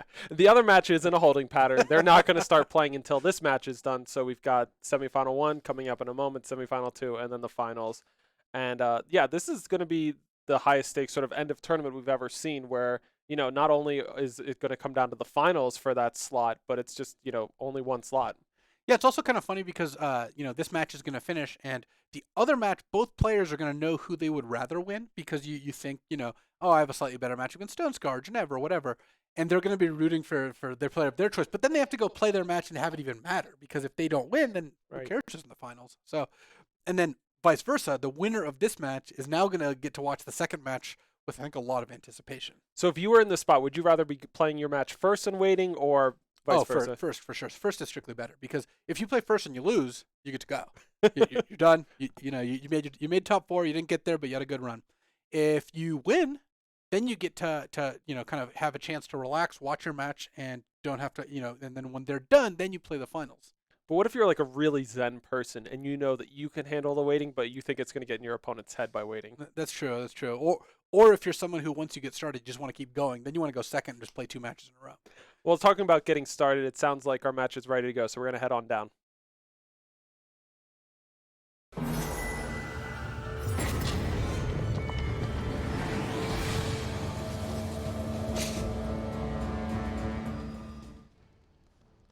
Alrighty, welcome to our top 4. We've got Tobu on the bottom here, facing up against Dark Revenger on the top. Tobu with Stone Scar, and no aggressive 2-drops to be found. Just Avara's favor, unfortunately. Yeah, the removal for Tobu is going to be great when it happens. Desecrate getting to kill big Sandstorm Titans and Heart of the Vaults is going to be awesome, but when you have it in your opening hand, not ideal, because those things aren't coming for a while. An interesting choice for Tobu will be on turn 3. Which do they want to lead with? The Champion of Chaos or the Rista? I think Champion, because of its immunity to Torch, is really appealing. But what about Rista, Champion of Chaos's lack of immunity to Display of Instinct off the top for Dark Revenger? That's true. That's true. The Display of Instinct is going to look pretty good here, and Tobu can't unlock the second mode, the fire mode, so... Oh, looks like Dark Revenger's going to go with the old Torch Snowball Hot combo, the hot and cold, a Song of Fire and Ice. So that play will cleanly answer the Champion of Chaos, but at the cost of 2 cards. Vicious Highwayman is the draw, so now they can either set that up for a future turn or just slam it right now. The nice thing about waiting for it on a future turn is, you know, if you get up to 5 power, you might be able to make a line like Vicious Highwayman, your Aurelian Merchant, plus use Torch to kill it. Looks like Tobu's going to go with the Rista here. What do you think about that? It's going to be great if Dark Revenger had an Aurelian Merchant in their hand. It would set it up so beautifully that you got to use your Torch to much greater effect with Vicious Highwayman. Unfortunately for Tobu, no Aurelian Merchant to speak of, so instead it's just going to set up, you know, it sets them up for a top deck to Eclipse Dragon, but it doesn't set up that beautiful dream scenario. We see no immediate play from Dark Revenger. What that means is that once that Shadow Sigil from Rista gets played, there's going to be a Warcry. Even if it gets killed thanks to Display of Instinct, that Warcry will still happen. Which is nice. And it's a sort of little incremental edge that really matters in a game that's probably going to go pretty long. Definitely. And against the Genève Peaks deck, they have so many ways of dealing damage. They deal it in chunks of 1, 3, 4, 5. So every little bit of Warcrying that you do could mean a unit that will survive a spell or an effect that wouldn't previously have survived. Tobu really feeling the lack of a third fire influence here, since that champion eats a Display of Instinct. Yeah, absolutely brutal. They lost it twice now at exactly 4 damage. Dark Revenger picks up a Torch, which likely will be headed Rista's way, though. Again, Dark Revenger just really content to not rush things. Other big thing to look out for is Tobu could save those Vicious Highwaymen in case of a Howling Peak the next turn, but instead they're feeling a lot of pressure to get this game moving, so they just drop it down. Whoop! Oh, almost didn't play the power first. Yeah, they figured it out. Bull backs up, now attacking in for 8. Warcrying twice the top of the deck. So things are looking good for Dark Revenger. They're going to get to clean up this board one way or another, either with Torch plus Howling Peak or just taking a bunch of damage and Hailstorming. But the big thing to look out for is, where did those Warcries go? Did they go into an Eclipse Dragon? Because the next unit they draw is going to be huge.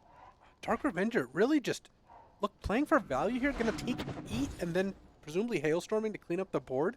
But I don't think this is going to be as profitable as it was against Huru. Huru can't burn you out, but Tobu can just throw some torches at Dark Revenger's face, and then if they draw some combo of Flame Blasts and Eclipse Dragons, it can just kill Dark Revenger, and they can't do much about it.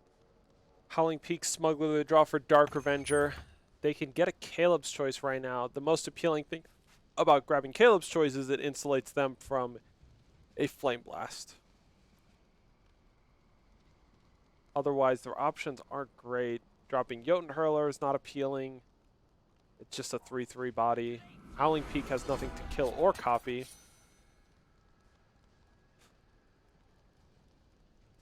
Howling Peak Smuggler digs into the market. Do they go for that Caleb's Choice to insulate from a spell, or do they just try to get a big fatty? Have we seen Dark Revenger use all their power any turn of any game?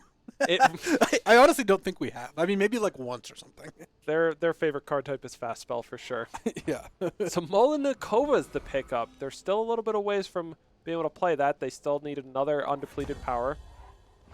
So now we see Shakedown. Shakedown, not bad. It's going to get to take the torch, and the Nightfall will be nice because it'll both lower Dark Revenger down to 10, and it'll draw them 2 cards thanks to Nightfall next turn because they've got a Warcry up unit. I think it's Warcry 3 right now, so it'll be +3/+3.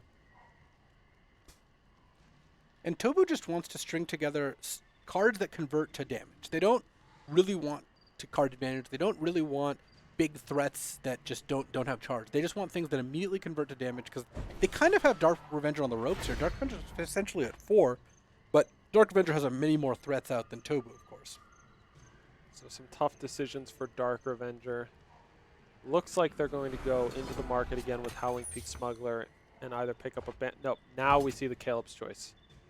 So little crafty. Right after getting Shakedown, they immediately have a card which can negate the next spell. So that Warcry went on to Rista. Oh wow! And then now a second Shakedown. So that Caleb's Choice no longer safe. Depends if Tobu wants to run it out. They do, which I'm a big fan of. Just with all these Nightfalls, like it's not gonna happen this time because it trades for Caleb's Choice. It just opens the door for top decking. Yeah, Eclipse Dragon or Flame Blast immediately lethal. Vicious Highwayman potentially lethal depending on what Dark Revenger does. Really big that the Caleb's Choice actually countered the Shakedown instead of just getting taken by it. The lack of Nightfall won't drop Dark Revenger to 9, and it won't make another Torch lethal. All right, well, Gundown is enough to take out that Rista here thanks to the double Howling Peak Smuggler. Now, Tobu can go for Torch Howling Peak Smuggler, Torch Howling Peak Smuggler, dropping the gun down to only dealing 5. Snowball on hand, though, does the last point. No one expects the extra snowball. This is really starting to slip away now for Tobu. They had them so close to being dead, and now... Oh, wow. Senway Smuggler is an excellent draw here. Lets them convert their extra insignia into, well, potentially like a Flamestoker. Yes, the two lines are get Obliterate or Flamestoker, but man, it's so many turns before Flamestoker is online. You don't get to play it this turn. Had Tobu saved those torches, they could have just picked up an Obliterate and gone for lethal here. It was very appealing to keep your Smuggler alive, and it's possible. It's tough to keep track of all of the Zhous and the Jotun Hurlers, exactly how many snowballs Dark Revenger had to this game. You know they went into the market a couple of times, so you don't know maybe a snowball went back there, but they definitely got punished for not playing around a snowball. Reasonable play if there wasn't a snowball around there. Extremely reasonable. You would have had a very large Rista with no board in play for Dark Revenger if that line had worked. Really tanking right now. They're not sure exactly what might be left in Dark Revenger's hand. Molinikova is going to come down and be sparked this turn thanks to Caleb's favor from the Howling Peak. And Tobu is going to need something alongside that Desecrate to kill Molinikova. They do get the Flamestoker. Well, that's not quite going to work for them. Swift Refusal was kept on top by Dark Revenger because it counters Flame Blast. In an uncharacteristic conservative play by Dark Revenger. And Fire Sigil gives them a way to stop. Still, getting a Flamestoker out now means that if Dark Revenger attacks, well, the Howling Peak Smuggler helps, and also Mirror Image on the Molinikova is going to be pretty hard for Flamestoker to get by. Yeah, this game was tough for Tobu. I feel like they just kind of slightly misread what was in Dark Revenger's hand at a couple turns of this game, and it really backfired them because you seen the Flame Slugger. It's just not doing much. And well, I will say that even if Tobu had gone for Obliterate there, then Dark Revenger would have had the Swift Refusal to counter it. Like, even if they had, saved the torches, gone for Obliterate. 100%. There's always two kinds of information that you have to deal with, the unknown and the derived information. And yeah, Swift Refusal, definitely great, and there's no real way Tobu could know that that was coming. Unfortunately, we won't even get to see it because Tobu is going to scoop him up just dead to a pair of Molinikova, Mullet, and Nakova and Nakova. Yeah. That I guess that is how you would say that. So we've got Dark Revenger up a game here in the Stone Scar versus Genève Peaks matchup. And, I'd like to revise my would you like to revise your statement now that you're down a game? Yeah, do you want to think through your stupid beats before you start explaining them? Well, no. Okay. I don't. I think no, I like the way that that the Stone Scar deck is positioned here. Just sometimes the Genève Peaks players can have the right removal at the right times, and you're not going to get in that early damage. But I'm liking that Tobu's chances of recovering. I feel like they've got some good momentum going into game 2. Yeah, momentum is really important, as you can tell when you watch any sort of professional sporting event. Commentators always talk about momentum. You watch any sort of competitive TCG or like a chess broadcast. Momentum, Scribble. Momentum's really powerful. Well, in I just Scrabble, really actually. like that they got the Flamestoker down and made one Infernus. I feel Yeah. like now that they have the energy of the Infernus, they're gonna know, like, go face, point those torches upstairs, just get them to 0. You call that like big Infernus energy? So just to keep everybody up to date with what's going on, so those players are in between games 1 and game 2 right now. They'll be queuing back up shortly. Our producer Michael Jacob will getting us back down into the action, and yeah. So if Dark Avenger wins this one, great for them. They win 2-0. They're on to the finals. If Tobu wins, we're gonna be going to a game 3. Yeah, and I think that Dark Revenger has played very conservatively so far. I would expect that to continue. They seem to be a fan of leaving their power up and reacting more than being proactive. Yeah, and so far that game it paid off. But Tobu, they had a little bit more face damage. It might have burned them for not just sort of cashing in a card to prevent a hit, even though they knew they'd be killing that card with Hailstorm the next turn anyway. One of the critical plays was not torching a Vicious Highwayman or Rista when you were going to Hailstorm next turn, taking that 8 down to 11. Didn't end up coming back to haunt them, but easily could have. Yeah, and the attacks, they can add up in lots of different ways. Like we mentioned the War Cry. The War Cry, the exact size of the Rista was so critical thanks to the War Cries. It turned out that the Genev Peaks player had just enough to be able to deal 7 that turn, but if it had been one bigger, the Rista would have just taken over that game completely. Yeah, that last snowball. It's always the last snowball that gets you. So yeah, players, like we said, they'll be getting started very shortly. On the other side, our other semifinal players are watching at home, getting ready for their match, and that'll be exciting. We'll get to see that one after the conclusion of this. The biggest thing for these players to keep in mind right now is they've still got a couple more to go. You don't want to just rush through your way to the finish line. I know I've been in spots where I've been playing high pressure matches and feel like, oh, if I just find out whether they have it or don't have it, at least the pressure will be over. Yeah. You want to take your time, make sure you're making the right decisions. Well, I don't think that's a big risk with Dark Revenger, no. given that we've seen so far. No, I don't expect them to act presumptuously. Yeah. What? Yeah, we can take a look at the bracket here and see what our other matches here. We've got Mono Fire still in it. Oh, I love that. Battling against X Stealth X, who is battling with a Winchest, or as I suppose you would like to call it, Ambition. And we're gonna see who emerges the victor there. But we've got 2 matchups where one of the players is looking to burn the opponent out, and the other player is looking to stop that. Yeah, just the classic underdog of Eternal, Oni Ronin, finally getting some shine here in the ECQ Showdown semifinals. But honestly, ever since really I would say the printing of Hailstorm and Vara, like sort of last year, Fire Aggro has been in a tough spot. So I'm really excited to see that DDD's sort of cracked the key to making it this far. Alrighty, looks like our game 3 is starting, so let's head back down.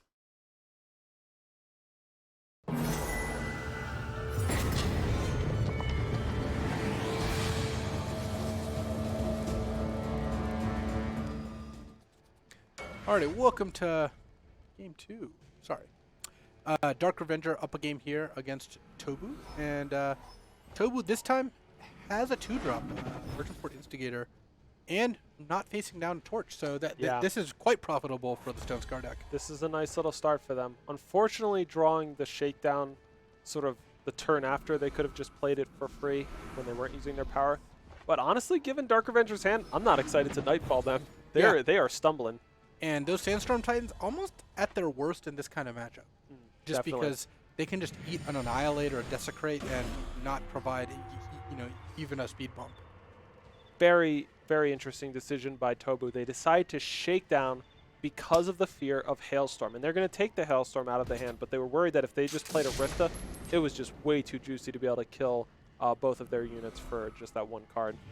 Yeah, and that's going to end up paying off, I think. Yeah, it was a nice little play. It does draw Dark Revenger a Torch, though that was the first card they were going to draw for the turn regardless. They get to Scout again. They want more power, but it's depleted. It'd be great if they drew a Sigil at some point. It would turn on the Seed of Fury in their hand. So a real tough Scout decision here for Dark Revenger. Looks like Dark Revenger kept that. So now Tobu's going to attack it with Instigator. I expect we'll see one of the 2 removals pointed at it. We see Torch killing the Instigator, and Tobu will take a point as the Instigator finishes himself off. And now Tobu can follow up with one of 3 different options. No option to play 2, though. As long as you don't play the Instigator this turn, you have the option of playing 2 things next turn. Yeah. Vrista has the advantage of being able to Warcry next turn. Champion of Chaos just hits a little bit harder as a 5/5. They do know about the Equivocate, so this is a pretty cool little play because it's much harder to deal with Champion of Chaos than it is with Vrista. And since they knew there was a paucity of removal in Dark Revenger's hand, they figured maybe they could bait out the Equivocate with Vrista. Aurelian Merchant gives Dark Revenger an alternative line, and that's where they're going to go with. Ooh, the second Flame Blast. Honestly, I think the second Flame Blast is just going to be really hard for Dark Revenger to beat. And how hard do you want to push here? Because you could just go for 3-drop plus Annihilate on the Aurelian Merchant to deprive Dark Revenger some power, or you could deploy that Argenport Instigator. This is close, but I think you can. The fact that you can just play 2 things this turn, and you don't gain that much by annihilating. My inclination would be just to play the 2 threats, but as long as you play a 3 plus a 2, I think you're going to be in decent shape. Yeah, the Instigator line definitely a lot worse against Hailstorm. But that was an Aurelian Merchant. It wasn't a smuggler, and I don't. And Dark Revenger even doesn't have the Hailstorms in the market. No, they're just all. And you saw one when you shook down earlier. So you knew they would have to have drawn it since then. They've drawn like in the range of 4 cards since then. So not ridiculous that they would have drawn one, but by no means a likelihood. So we see Tobu now taking the conservative line. They're just going to deprive Dark Revenger of some power. Turns off the banner in hand. That's another big thing. That stops the Heart of the Vault from being played. With the Aurelian Merchant plus banner, Heart of the Vault would have hit the board this turn.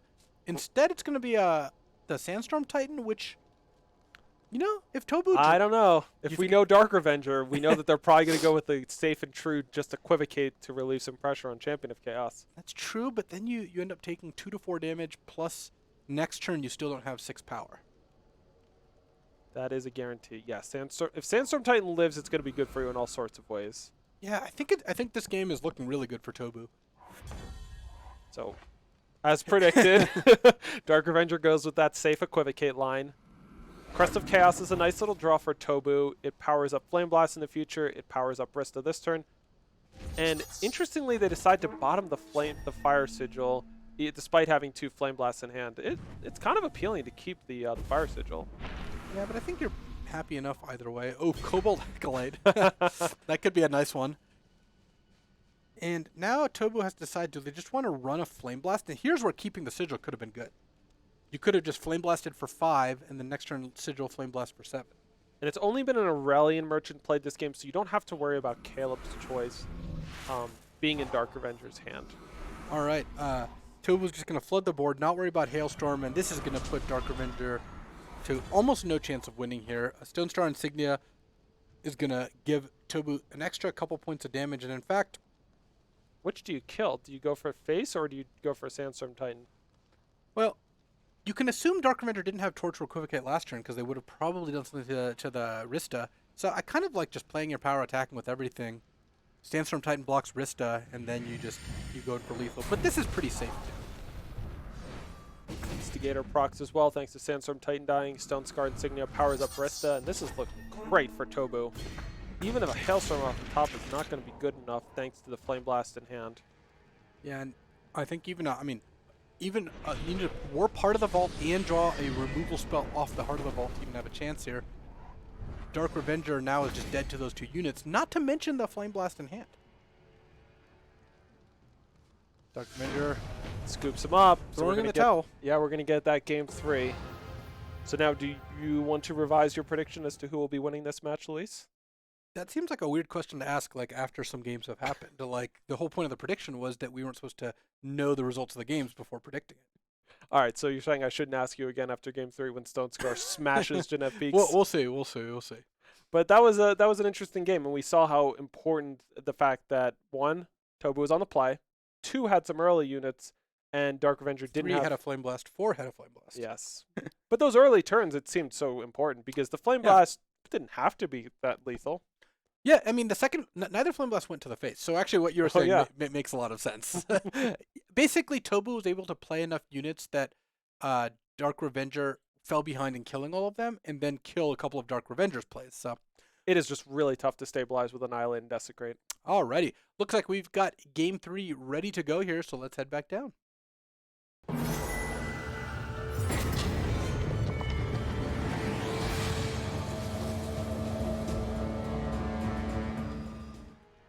This time we're on game 3, and Tobu with a much slower hand. These are the ugliest hands we've seen the whole match from both players. Oh yeah, both players don't have a whole lot. In fact, Tobu's hand is looking decent. Well, I would say decent against that torch, except it's going to eat the Vicious Highwayman. But nope, a new contender has entered. And that Argenport Instigator is going to eat a torch, but Dark Revenger really needs to draw some power, though having a bunch of crests does give them a pretty good chance of doing so. Ooh, torch is tempting. Did they keep that on top? They kept the torch. All right. They were into it. Ooh, if you're Tobu, do you just... Oh, that is gutsy. I think you've just got to play Instigator. Yeah, and they do. Dark Revenger will answer it with a torch. They know they're drawing another torch. So, I guess they can just wait because there's no reason. They know the next turn is... Yeah, it's possible you'll be able to like proc Argenport Instigator twice thanks to the second torch. All right, so Tobu, do you attack or you shake down? I assume you attack first, right? Yeah, there's no defiances. There's no real cards in Dark Revengers that's only turned on thanks to attacking. So you might as well deny Dark Revenger any information before you just make the attack. All right, and then we're going to follow up with Shakedown, taking a second torch and another Argenport Instigator. Wow, just like I said, I think Stone Scar has an advantage in this match. So Dark Revenger electing not to torch face, despite how obviously it's going to be the selection. They just rather not throw away both of their spells. You know, Snowball can get turned online in the late game by Howling Peak Smuggler. Time Sigil, pretty good draw here since... Yeah, undepleted power was the biggest thing for them. Getting down Sandstorm Titan, because critically Tobu doesn't have an Annihilate or Desecrate, and that's what they're going to be hunting for here. That's an Annihilate, though. Yes. And pretty appealing to just go Annihilate, swing for essentially 4 because the Argenport Instigator procs, and pass the turn. I think Tobu's in a pretty good spot. This is one of the things I like about Stone Scar, where power is good because they have a 4 and a 5 drop, but they have also a lot of cheap cards in their deck, and that's one of the advantages of having a lower curve deck. Oh, Wrist does an amazing draw. Yeah, Wrist just another body, gets you a Sigil. Oh yeah, it just does it all. It's everything except block, but in this matchup, that really doesn't matter. So Tobu has to decide, how much do I care about Hailstorm? The fact that Rista gives you a power here means that if a Hailstorm happens, you can just reload with a Vicious Highwayman into Eclipse Dragon. That just seems more than fine. And they did Shakedown not that long ago. And we see the nerf to Jotun Hurler mattering. It's going to get torched it matters here. Quite a bit here. End of turn torch, untap Vicious Highwayman. Without a power, Tobu's going to get to hit for 9. With a power, they're going to be able to hit for 11. VAR is not the worst as far as non-power draws go. Do you just cash in while the shields are down with this Vicious Highwayman? I don't know. I like not overextending into Hailstorm. Like, yes, you know Dark Revenger doesn't have one in hand, but it seems like getting a 5/6 such a Vara convenient down. amount of damage. 3 + 2 + 4 or +5. That's 10 damage this turn. Dropping to 6. That means the next power, Eclipse Dragon, that gets you them down to 2, Yeah. and then Torch. I mean, I think there's a pretty good argument either way, and no matter which way Tobu tries to slice this apple, he's going to end up eating it in the end. Yeah, if I'm Tobu, man, I am on the Vicious Highwayman plan, but If I'm Tobu, I'm counting this world invite right now. I don't know that this one's quite that over. But Oh, it's in the bag. So I think if you're Dark Revenger, you're supposed to Heart of the Vault and hit a unit here and hope you draw undepleted power for the Snowball. Unfortunately, Sandstorm Titan, while a really good card in the future, doesn't set that line up. All right, so power, Eclipse Dragon, attack with everything, and then that's lethal. It's lethal because when Heart of the Vault blocks Vara, it'll proc Argenport Instigator for the final point. Or no, that... The final point, taking them from 0 to -1. And I'm forgetting about the Vicious Highwind point. This looks great for Tobu. The true final point. Yeah, it's one more point if you play Highwayman, but yes, I hear you. Anyway. Unfortunately, Dark Revenger's not going to be able to dig themselves out of another hole. Tobu comes through, Stone Scar aggro, advancing onto the finals of the ECQ Showdown. All right, yeah, that was a really well-played match and some pretty close games. The Stone Scar deck really was able to take advantage of kind of the Genève deck's kind of weaknesses in the last couple of games where Genève, when it falls behind, it falls behind. And it has not, both games 2 and 3, we saw Dark Revenger lose with a lot of expensive cards in hand. Yeah. The lack of an ability to stabilize the board against Stone Scar is really big. Aegis units are pretty good against that as long as they don't have Vara. But yeah, Jotun Hurler and Sandstorm Titan not lining up very well against the combo of Torch and Annihilate. Yep. Alrighty, so we're going to get our next round started here. The players are ready. They've been waiting I'm sure that they're quite eager to play. So we're just gonna fire it off and get to our next top 4 match here. Yeah. So players have been notified now that they can join their match. We'll see sort of how long they get that sort of couple-minute buffer, just in case they were, falling asleep at their desk, just really bored by their chance to play in a $100,000 tournament, all that sort of stuff. Yeah. But it's exciting. So the matchup we've got coming at you, we got X Stealth X. They're bringing back Winchest Control. And I say Control because the biggest differentiation with their list, they're packing Harsh Rules. So that's a card that's been sometimes just in the market, sometimes nowhere in the deck, but they're packing a lot of copies. Which I don't think helps them that much in this matchup. They're facing mono fire aggro, and despite the mono fire deck curving up a little higher than normal, it still is pretty. It doesn't really care much about Harsh Rule. The mono fire deck, we're looking at Oni Ronin, Oni Patrol, Impatient Pyromage, Sansari Brigand, Sansari Dervish, Godan Undefeated Hero. And undefeated so far. Undefeated so far. And the big thing, if I'm playing the mono fire side, is how do I manage the fact that I'm playing against a Harsh Roll deck and the fact that they've got cards like Var and Rizan. Oh, because tons of lifesteal. You want to try to close things out before those come online, but obviously you don't want to just lose 4 or 5 cards to a Harsh Roll. Yeah, and I think that 5XD DDDDD will have a good job of managing that. All right, looks like the players are ready, so let's head down to our second top 4 match here.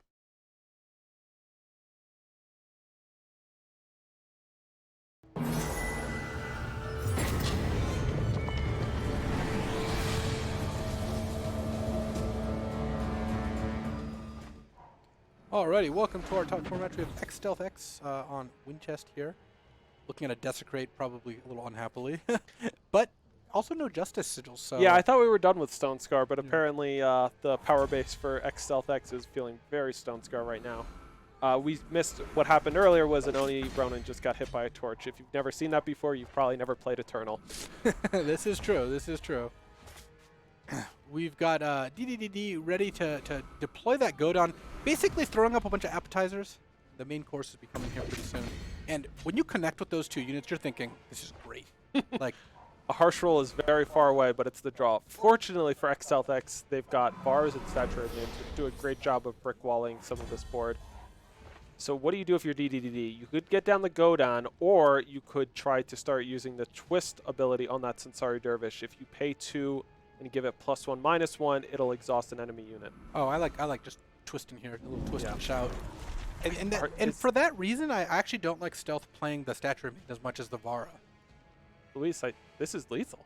Is it lethal? That's +2/+2 on Sansari Brigand comes in for 8. That's 12. Sansari Dervish hits for 4. That's 12. Torch to the face. I did not feel like I got my money's worth out of that one. Wow, commentator lethal, but it actually was. Incredible. All right, well, Daring Maneuver lives up to its name, and well, there we go. Mono Fire is up a game. A turn 5 kill, and with not that many different cards. 5 different cards. No, yeah. One of them really which died impressive. immediately. Yeah. So the Centaurs were riding in that one. You see the pair of Sansari riding together, the Dervish clearing way Ride for or its die. Brigand, Brigand sister. Yeah, so that was intense. And that's the sort of game I suppose the Mono Fire deck wants to play. Yeah. I'm a big fan of the Sansari Dervish. I've seen it starting to creep into Sky Craigless, and now we see it in this Mono Fire deck. And just the ability to exhaust the really problematic lifesteal units like Var could just make such a big difference between what would be a totally brick-walled turn where you had to like throw away a unit, just throw away a torch just to get through it. Instead, they're dead. Yeah, and had a Vara been played, it would not have changed the outcome. It would have been all. the same thing, yeah. So it would have been tempting though if Var had come down for them to sack a unit. Right, because they didn't know they were drawing the Daring Maneuver. Right. Alrighty, game 2 is ready, and we'll see if this one's faster than the last.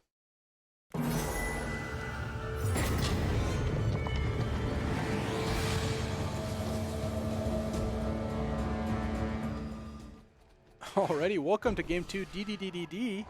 Up a game here, playing as X Stealth X, and a similar draw for X Stealth X, but potentially a slower draw for DDD. They still have a 1-drop on turn 1, but it is a Nimble Conscript, which is actually ideal given that there's a torch hanging out in Stealth's hand. Yeah, beautiful. They got to just burn up Stealth's power this turn, but start getting onto the board. And we'll see. I think Oni Patrol, they're not going to wait around for the Onslaught. We've seen players do that today, but just get it going. Onslaught is quite a tempting tempting trap sometimes. So Lost Scroll on turn 3, not really where you want to be, but Stealth, I don't think is like super unhappy here. Wow, and XLX is going to get punished for waiting on this torch. Impatient Pyromage is the draw, and what that's going to do is it's going to turn on the Onslaught.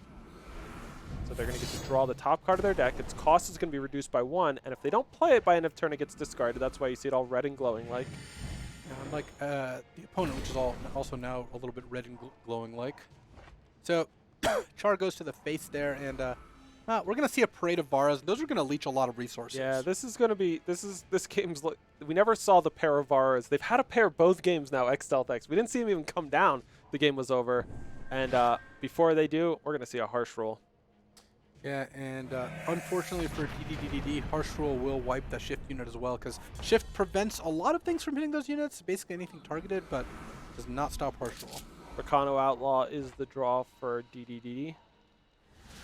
And XLX is going to give DDD the opportunity to sacrifice to the Var, but man, they've got a lot of ways to deal with Rakano Outlaw with a pair of torches in hand. And I would be tempted if I were Stealth to just have torched the Outlaw instead of giving them the option here. Because now you're going to lose Vara to Flame Blast, which you wouldn't have otherwise. Yeah, that's a great point. It is really hard for this mono fire deck to beat a 5/6 Var. Beating the 3/4 version ain't easy, but it's more manageable than the 5/6. Luckily for Stealth, there is another Vara, and this one is a 5/6. Plus, there's a Display of Ambition. As fast as last game was, this game was about a similar time in terms of deciding the victor. I think it's going to be really hard for the mono fire deck here to win this game. And Rizan is the draw. They don't have the power for it yet, X-Stealth-X, but boy, when it comes down, it's going to pack a hurt. Oh, they did this before blocks? Yeah, this was a gambit. Well, I think if this block didn't work, they were going to have a tough time regardless. But man, there's just so many ways for X-Stealth-X to skin this one, because they could just potentially let the Var go and then just Display of Ambition it back, and it'll be even bigger. DDD is just off it. They've got no business winning this game, and this is going to be maybe the fastest match we've ever covered. Yeah, I think especially you're going right. to 3 games. Even with all 3 games, it's just about as fast as you can get. So if you're X-Stealth-X, keys to the game: draw lots of torches, draw lots of Vars. They did it great there. Another key would be being on the play. They're not going to get that key for this game. That's true. If I had to give you some LSV's keys, it would be on the play, draw a torch, draw a Vara. But I just stole those from you, so. Jeez. Yeah, and on the other side, yeah, getting out with some early 1-drops is great for the mono fire player. Ideally, you've got some sort of plan to deal with that Vara that comes down. Sansari Dervish is a good one. Maybe you sandbag that one earlier than you would have so you can play it and twist it in the same turn. But it sounds like we're ready to go, so buckle in.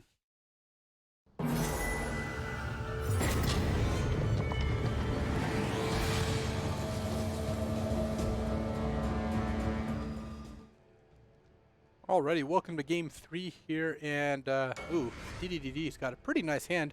The old 1-2-3 here. Though Granite Coin does enter depleted, so they wouldn't hate drawing another power, and no torches to be found on Stealth side of the board. No torches, no sigils. They've got Seek Power, but they're not even able to play Annihilate on turn 2 as things stand. I like Flame Blast in general. You don't really want to draw it on turn 2 very often. So, I mean, again, you know, if DDD draws a power, they can Sansari Brigand and hit for a ton, and they do. Whew. I mean, I think you just gotta go for it here. I'm in for it. Let's push. And this is perfect. This is why if you don't draw a torch, you're gonna end up in so much trouble. 8 points of damage here. It's gonna put Stealth so far behind, and they do all depleted power. They couldn't even annihilate on turn 2. That Fire Sigil was a nice drop. It's going to set up the turn 4 Vara. The big question is, what does Stealth do? And this is a risky maneuver. They went for the Hidden Road Smuggler. It's going to get charred. I mean, this is almost over. It's Char hit you for 8 down to 7. Granite Coin you down to 6, and then Char you down to 4, and then you just have a lethal Flame Blast. Even if your whole board gets wiped, this is another turn 5 that was kill. a really tough decision for X-Stealth-X, but it looks like they're going to get punished. Boy, just they got one critical decision to make, and I don't know if it would have been enough one way or another, but it's not going to pay off for them. Oh no, and they're going to leave up, you know, Annihilate and Defiance here, and that's all well and good, but the last 2 cards in DD's hand are just 2 burn spells, and we've got a finalist. And a giant Impatient Pyromage. X-Stealth DDD is going to soak this one in for a moment and just Flame Blast. And wow, this was a brutal match. It was exciting. I actually kind of loved it. Yeah. We've seen a lot of jockeying and a lot of positioning, and DDD went burning today. Bam, bam, bam. It was Oni Ronin, Rakano LS, and Sorry Brigand into just 3 burn spells. Thankfully, the Granite Coin showed up. Otherwise, that would have been a set 1 special. Yeah. I mean, Char did a little work too. Oh, Char, right. Of course, yes, the Charts. But I mean, Doing their best impression of a torch possible, I guess. Yeah. And wow, DDDDD in the finals alongside Taboo. We're going to have a fairly aggressive finals here. Yeah. So, I mean, should we start setting it up? Or are we taking a break in between? It's weird to just ask that on air instead of just kind of flowing with natural commentary. I guess that's what the commentary school's for. we're going to take a short break. I'll figure out other ways to kind of bust BK's chops while we're doing it. And we'll be back in a couple minutes for our finals where the winner qualifies for Worlds. So big match coming up in just a few minutes here.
welcome to the finals. The winner of this match will fill our last slot for the World Championship, which is a 16-player, $100,000 prize pool event. Oof. Pretty good deal, I would Yeah. say. Do the math.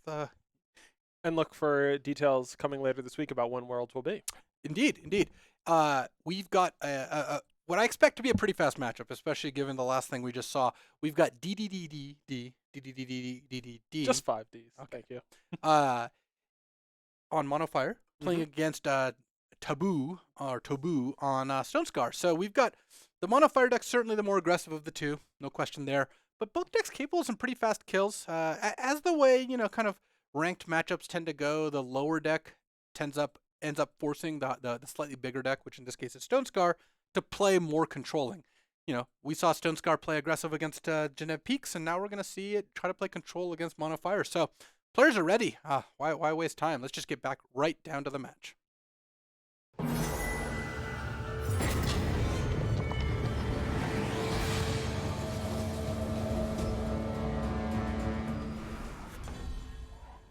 Alrighty, welcome to the finals here. Looks like Taboo has a lot of early interaction, double torch and a shakedown.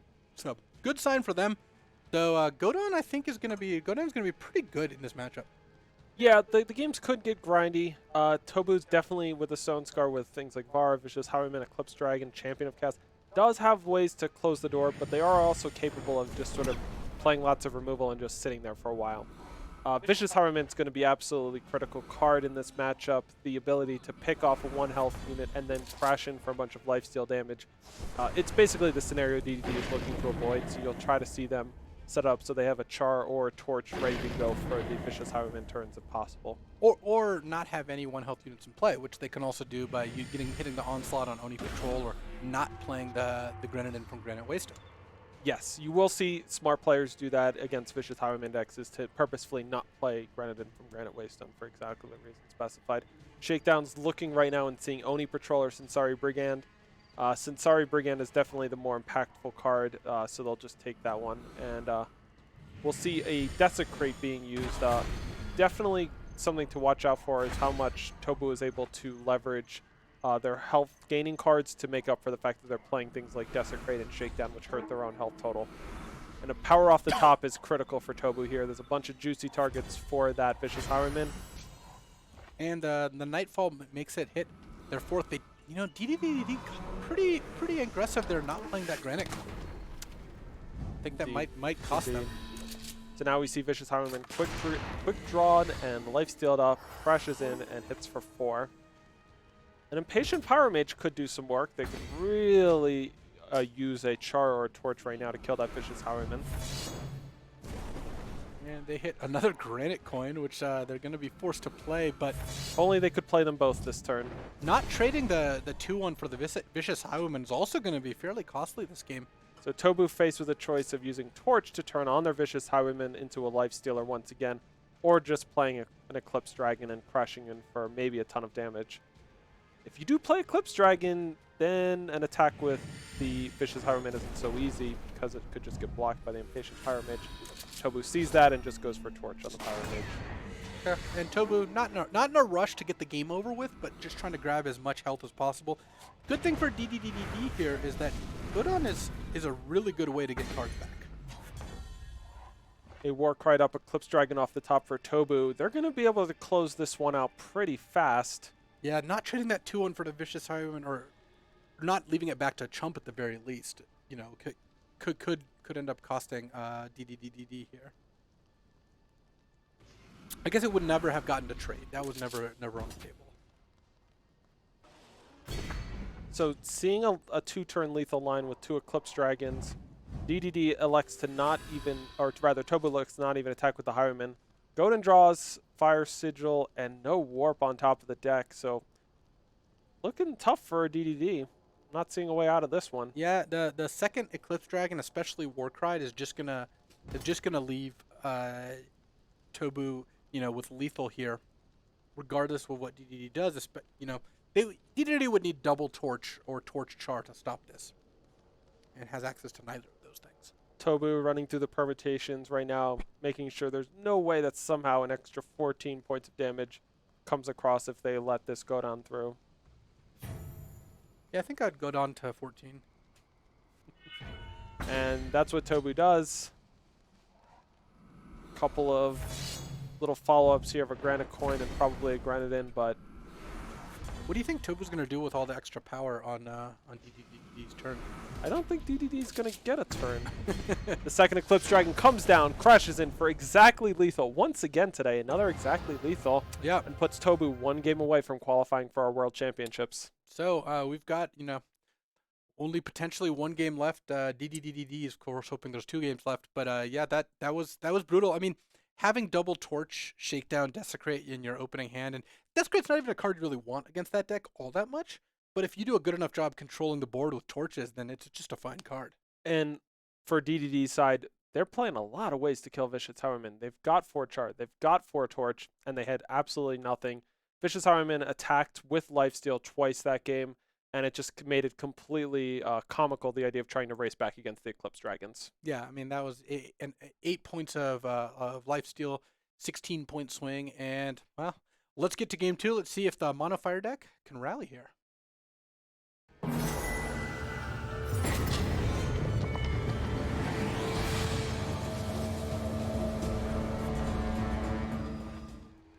Alrighty, welcome to game 2 of the finals. The winner of this game and or match is going to qualify for Worlds. Tobu is up a game here with Stone Scar, but look, no torches.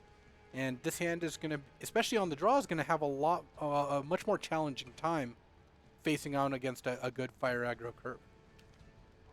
Looks like Tobu's going to leave that one on top. And now we're going to be faced with how exactly they want to play this. They're going to Oni Ronin and Warcry up a Godan, but man, they are far away from playing it. And if they play the Impatient Pyro Mage, well, they'll just draw it and immediately discard it. So kind of an interesting turn to sequence if you're DDD. Yeah, I think you just go Granite Coin and shift a Nimble Conscript. That would be my assumption here. Makes a lot of sense. All right, now Tobu can play one of their 2-drops. They've got a couple different options here. Torch is going to, whichever one they play, though, or at least that is the most likely outcome. They could desecrate the Oni Ronin, but there are some bigger things to hit with it, so they wisely just go with a Black Call War Leader. Question is, does DDD want to play that Impatient Pyromancer and essentially spew off the extra card unless it's exactly a 1-drop? I like just playing the Pyromancer. Unfortunately, it was a Warcry up Sensari Brigand, which would have hit really hard.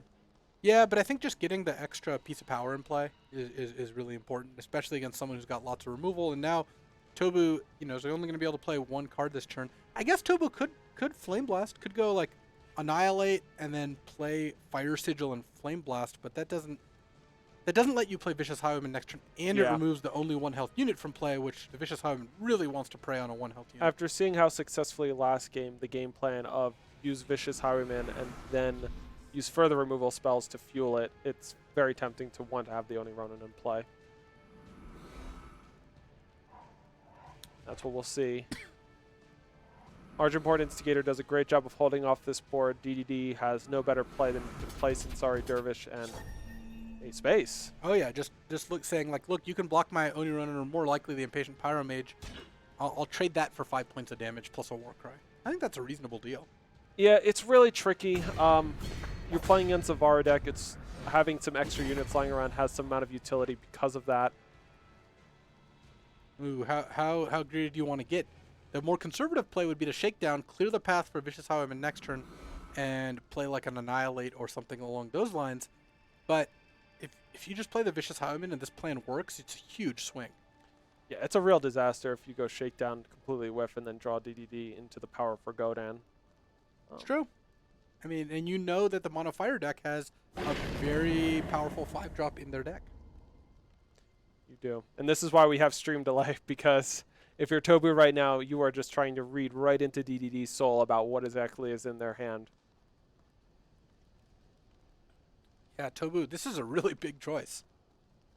I mean, Tobu has a big choice here, but I think is ahead, right? I think that Tobu right now has an advantage in this game, and that does factor into decision making as well. How you're able to play a little bit safer when you have an advantage.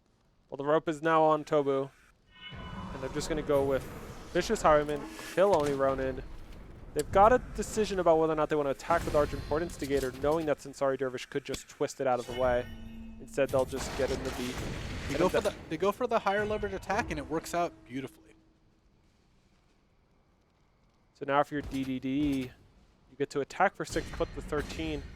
And I'm pretty into Flame Blast on Vicious Highwayman and make sure that that stops happening. Oh, totally. Because if you Flame Blast the face and then Tobu easily kills one of your units, then you end up really deep in the hole. And if you Flame Blast the Instigator, that's just worse than Flame Blasting the more threatening card. So this turn, Tobu has the ability to kill the entire board with Annihilate and Desecrate, or Annihilate plus Torch. The question is, do they want to get Shakedown into the mix? I wouldn't be surprised if they just pass on Shakedown, because one of the things DDD could have is just exactly what they do, which is just a Godon sitting there waiting for a 5th power. Yeah, it's Godon or maybe something like a second Flame Blast, I think are the two plausible non-power cards to be in DDD's hand. And I guess you would be happy taking a Flame Blast. The attack with the Argent Port Instigator does indicate that we're going to see some units hit Wow, this turn. going to the Desecrate.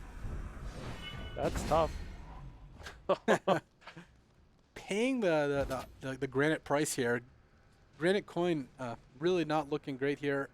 Tobu gonna keep an Annihilate to safeguard against an eventual Godon. And DDD needs a little bit of help. Yeah, this is quickly going to be lethal with Argent Port Instigator plus Flame Blast. This attack puts him down to 8, and then the next attack makes the Flame Blast lethal. And DDD also is going to have a really big incentive to run out Godon here. I think it's going to be hard to resist.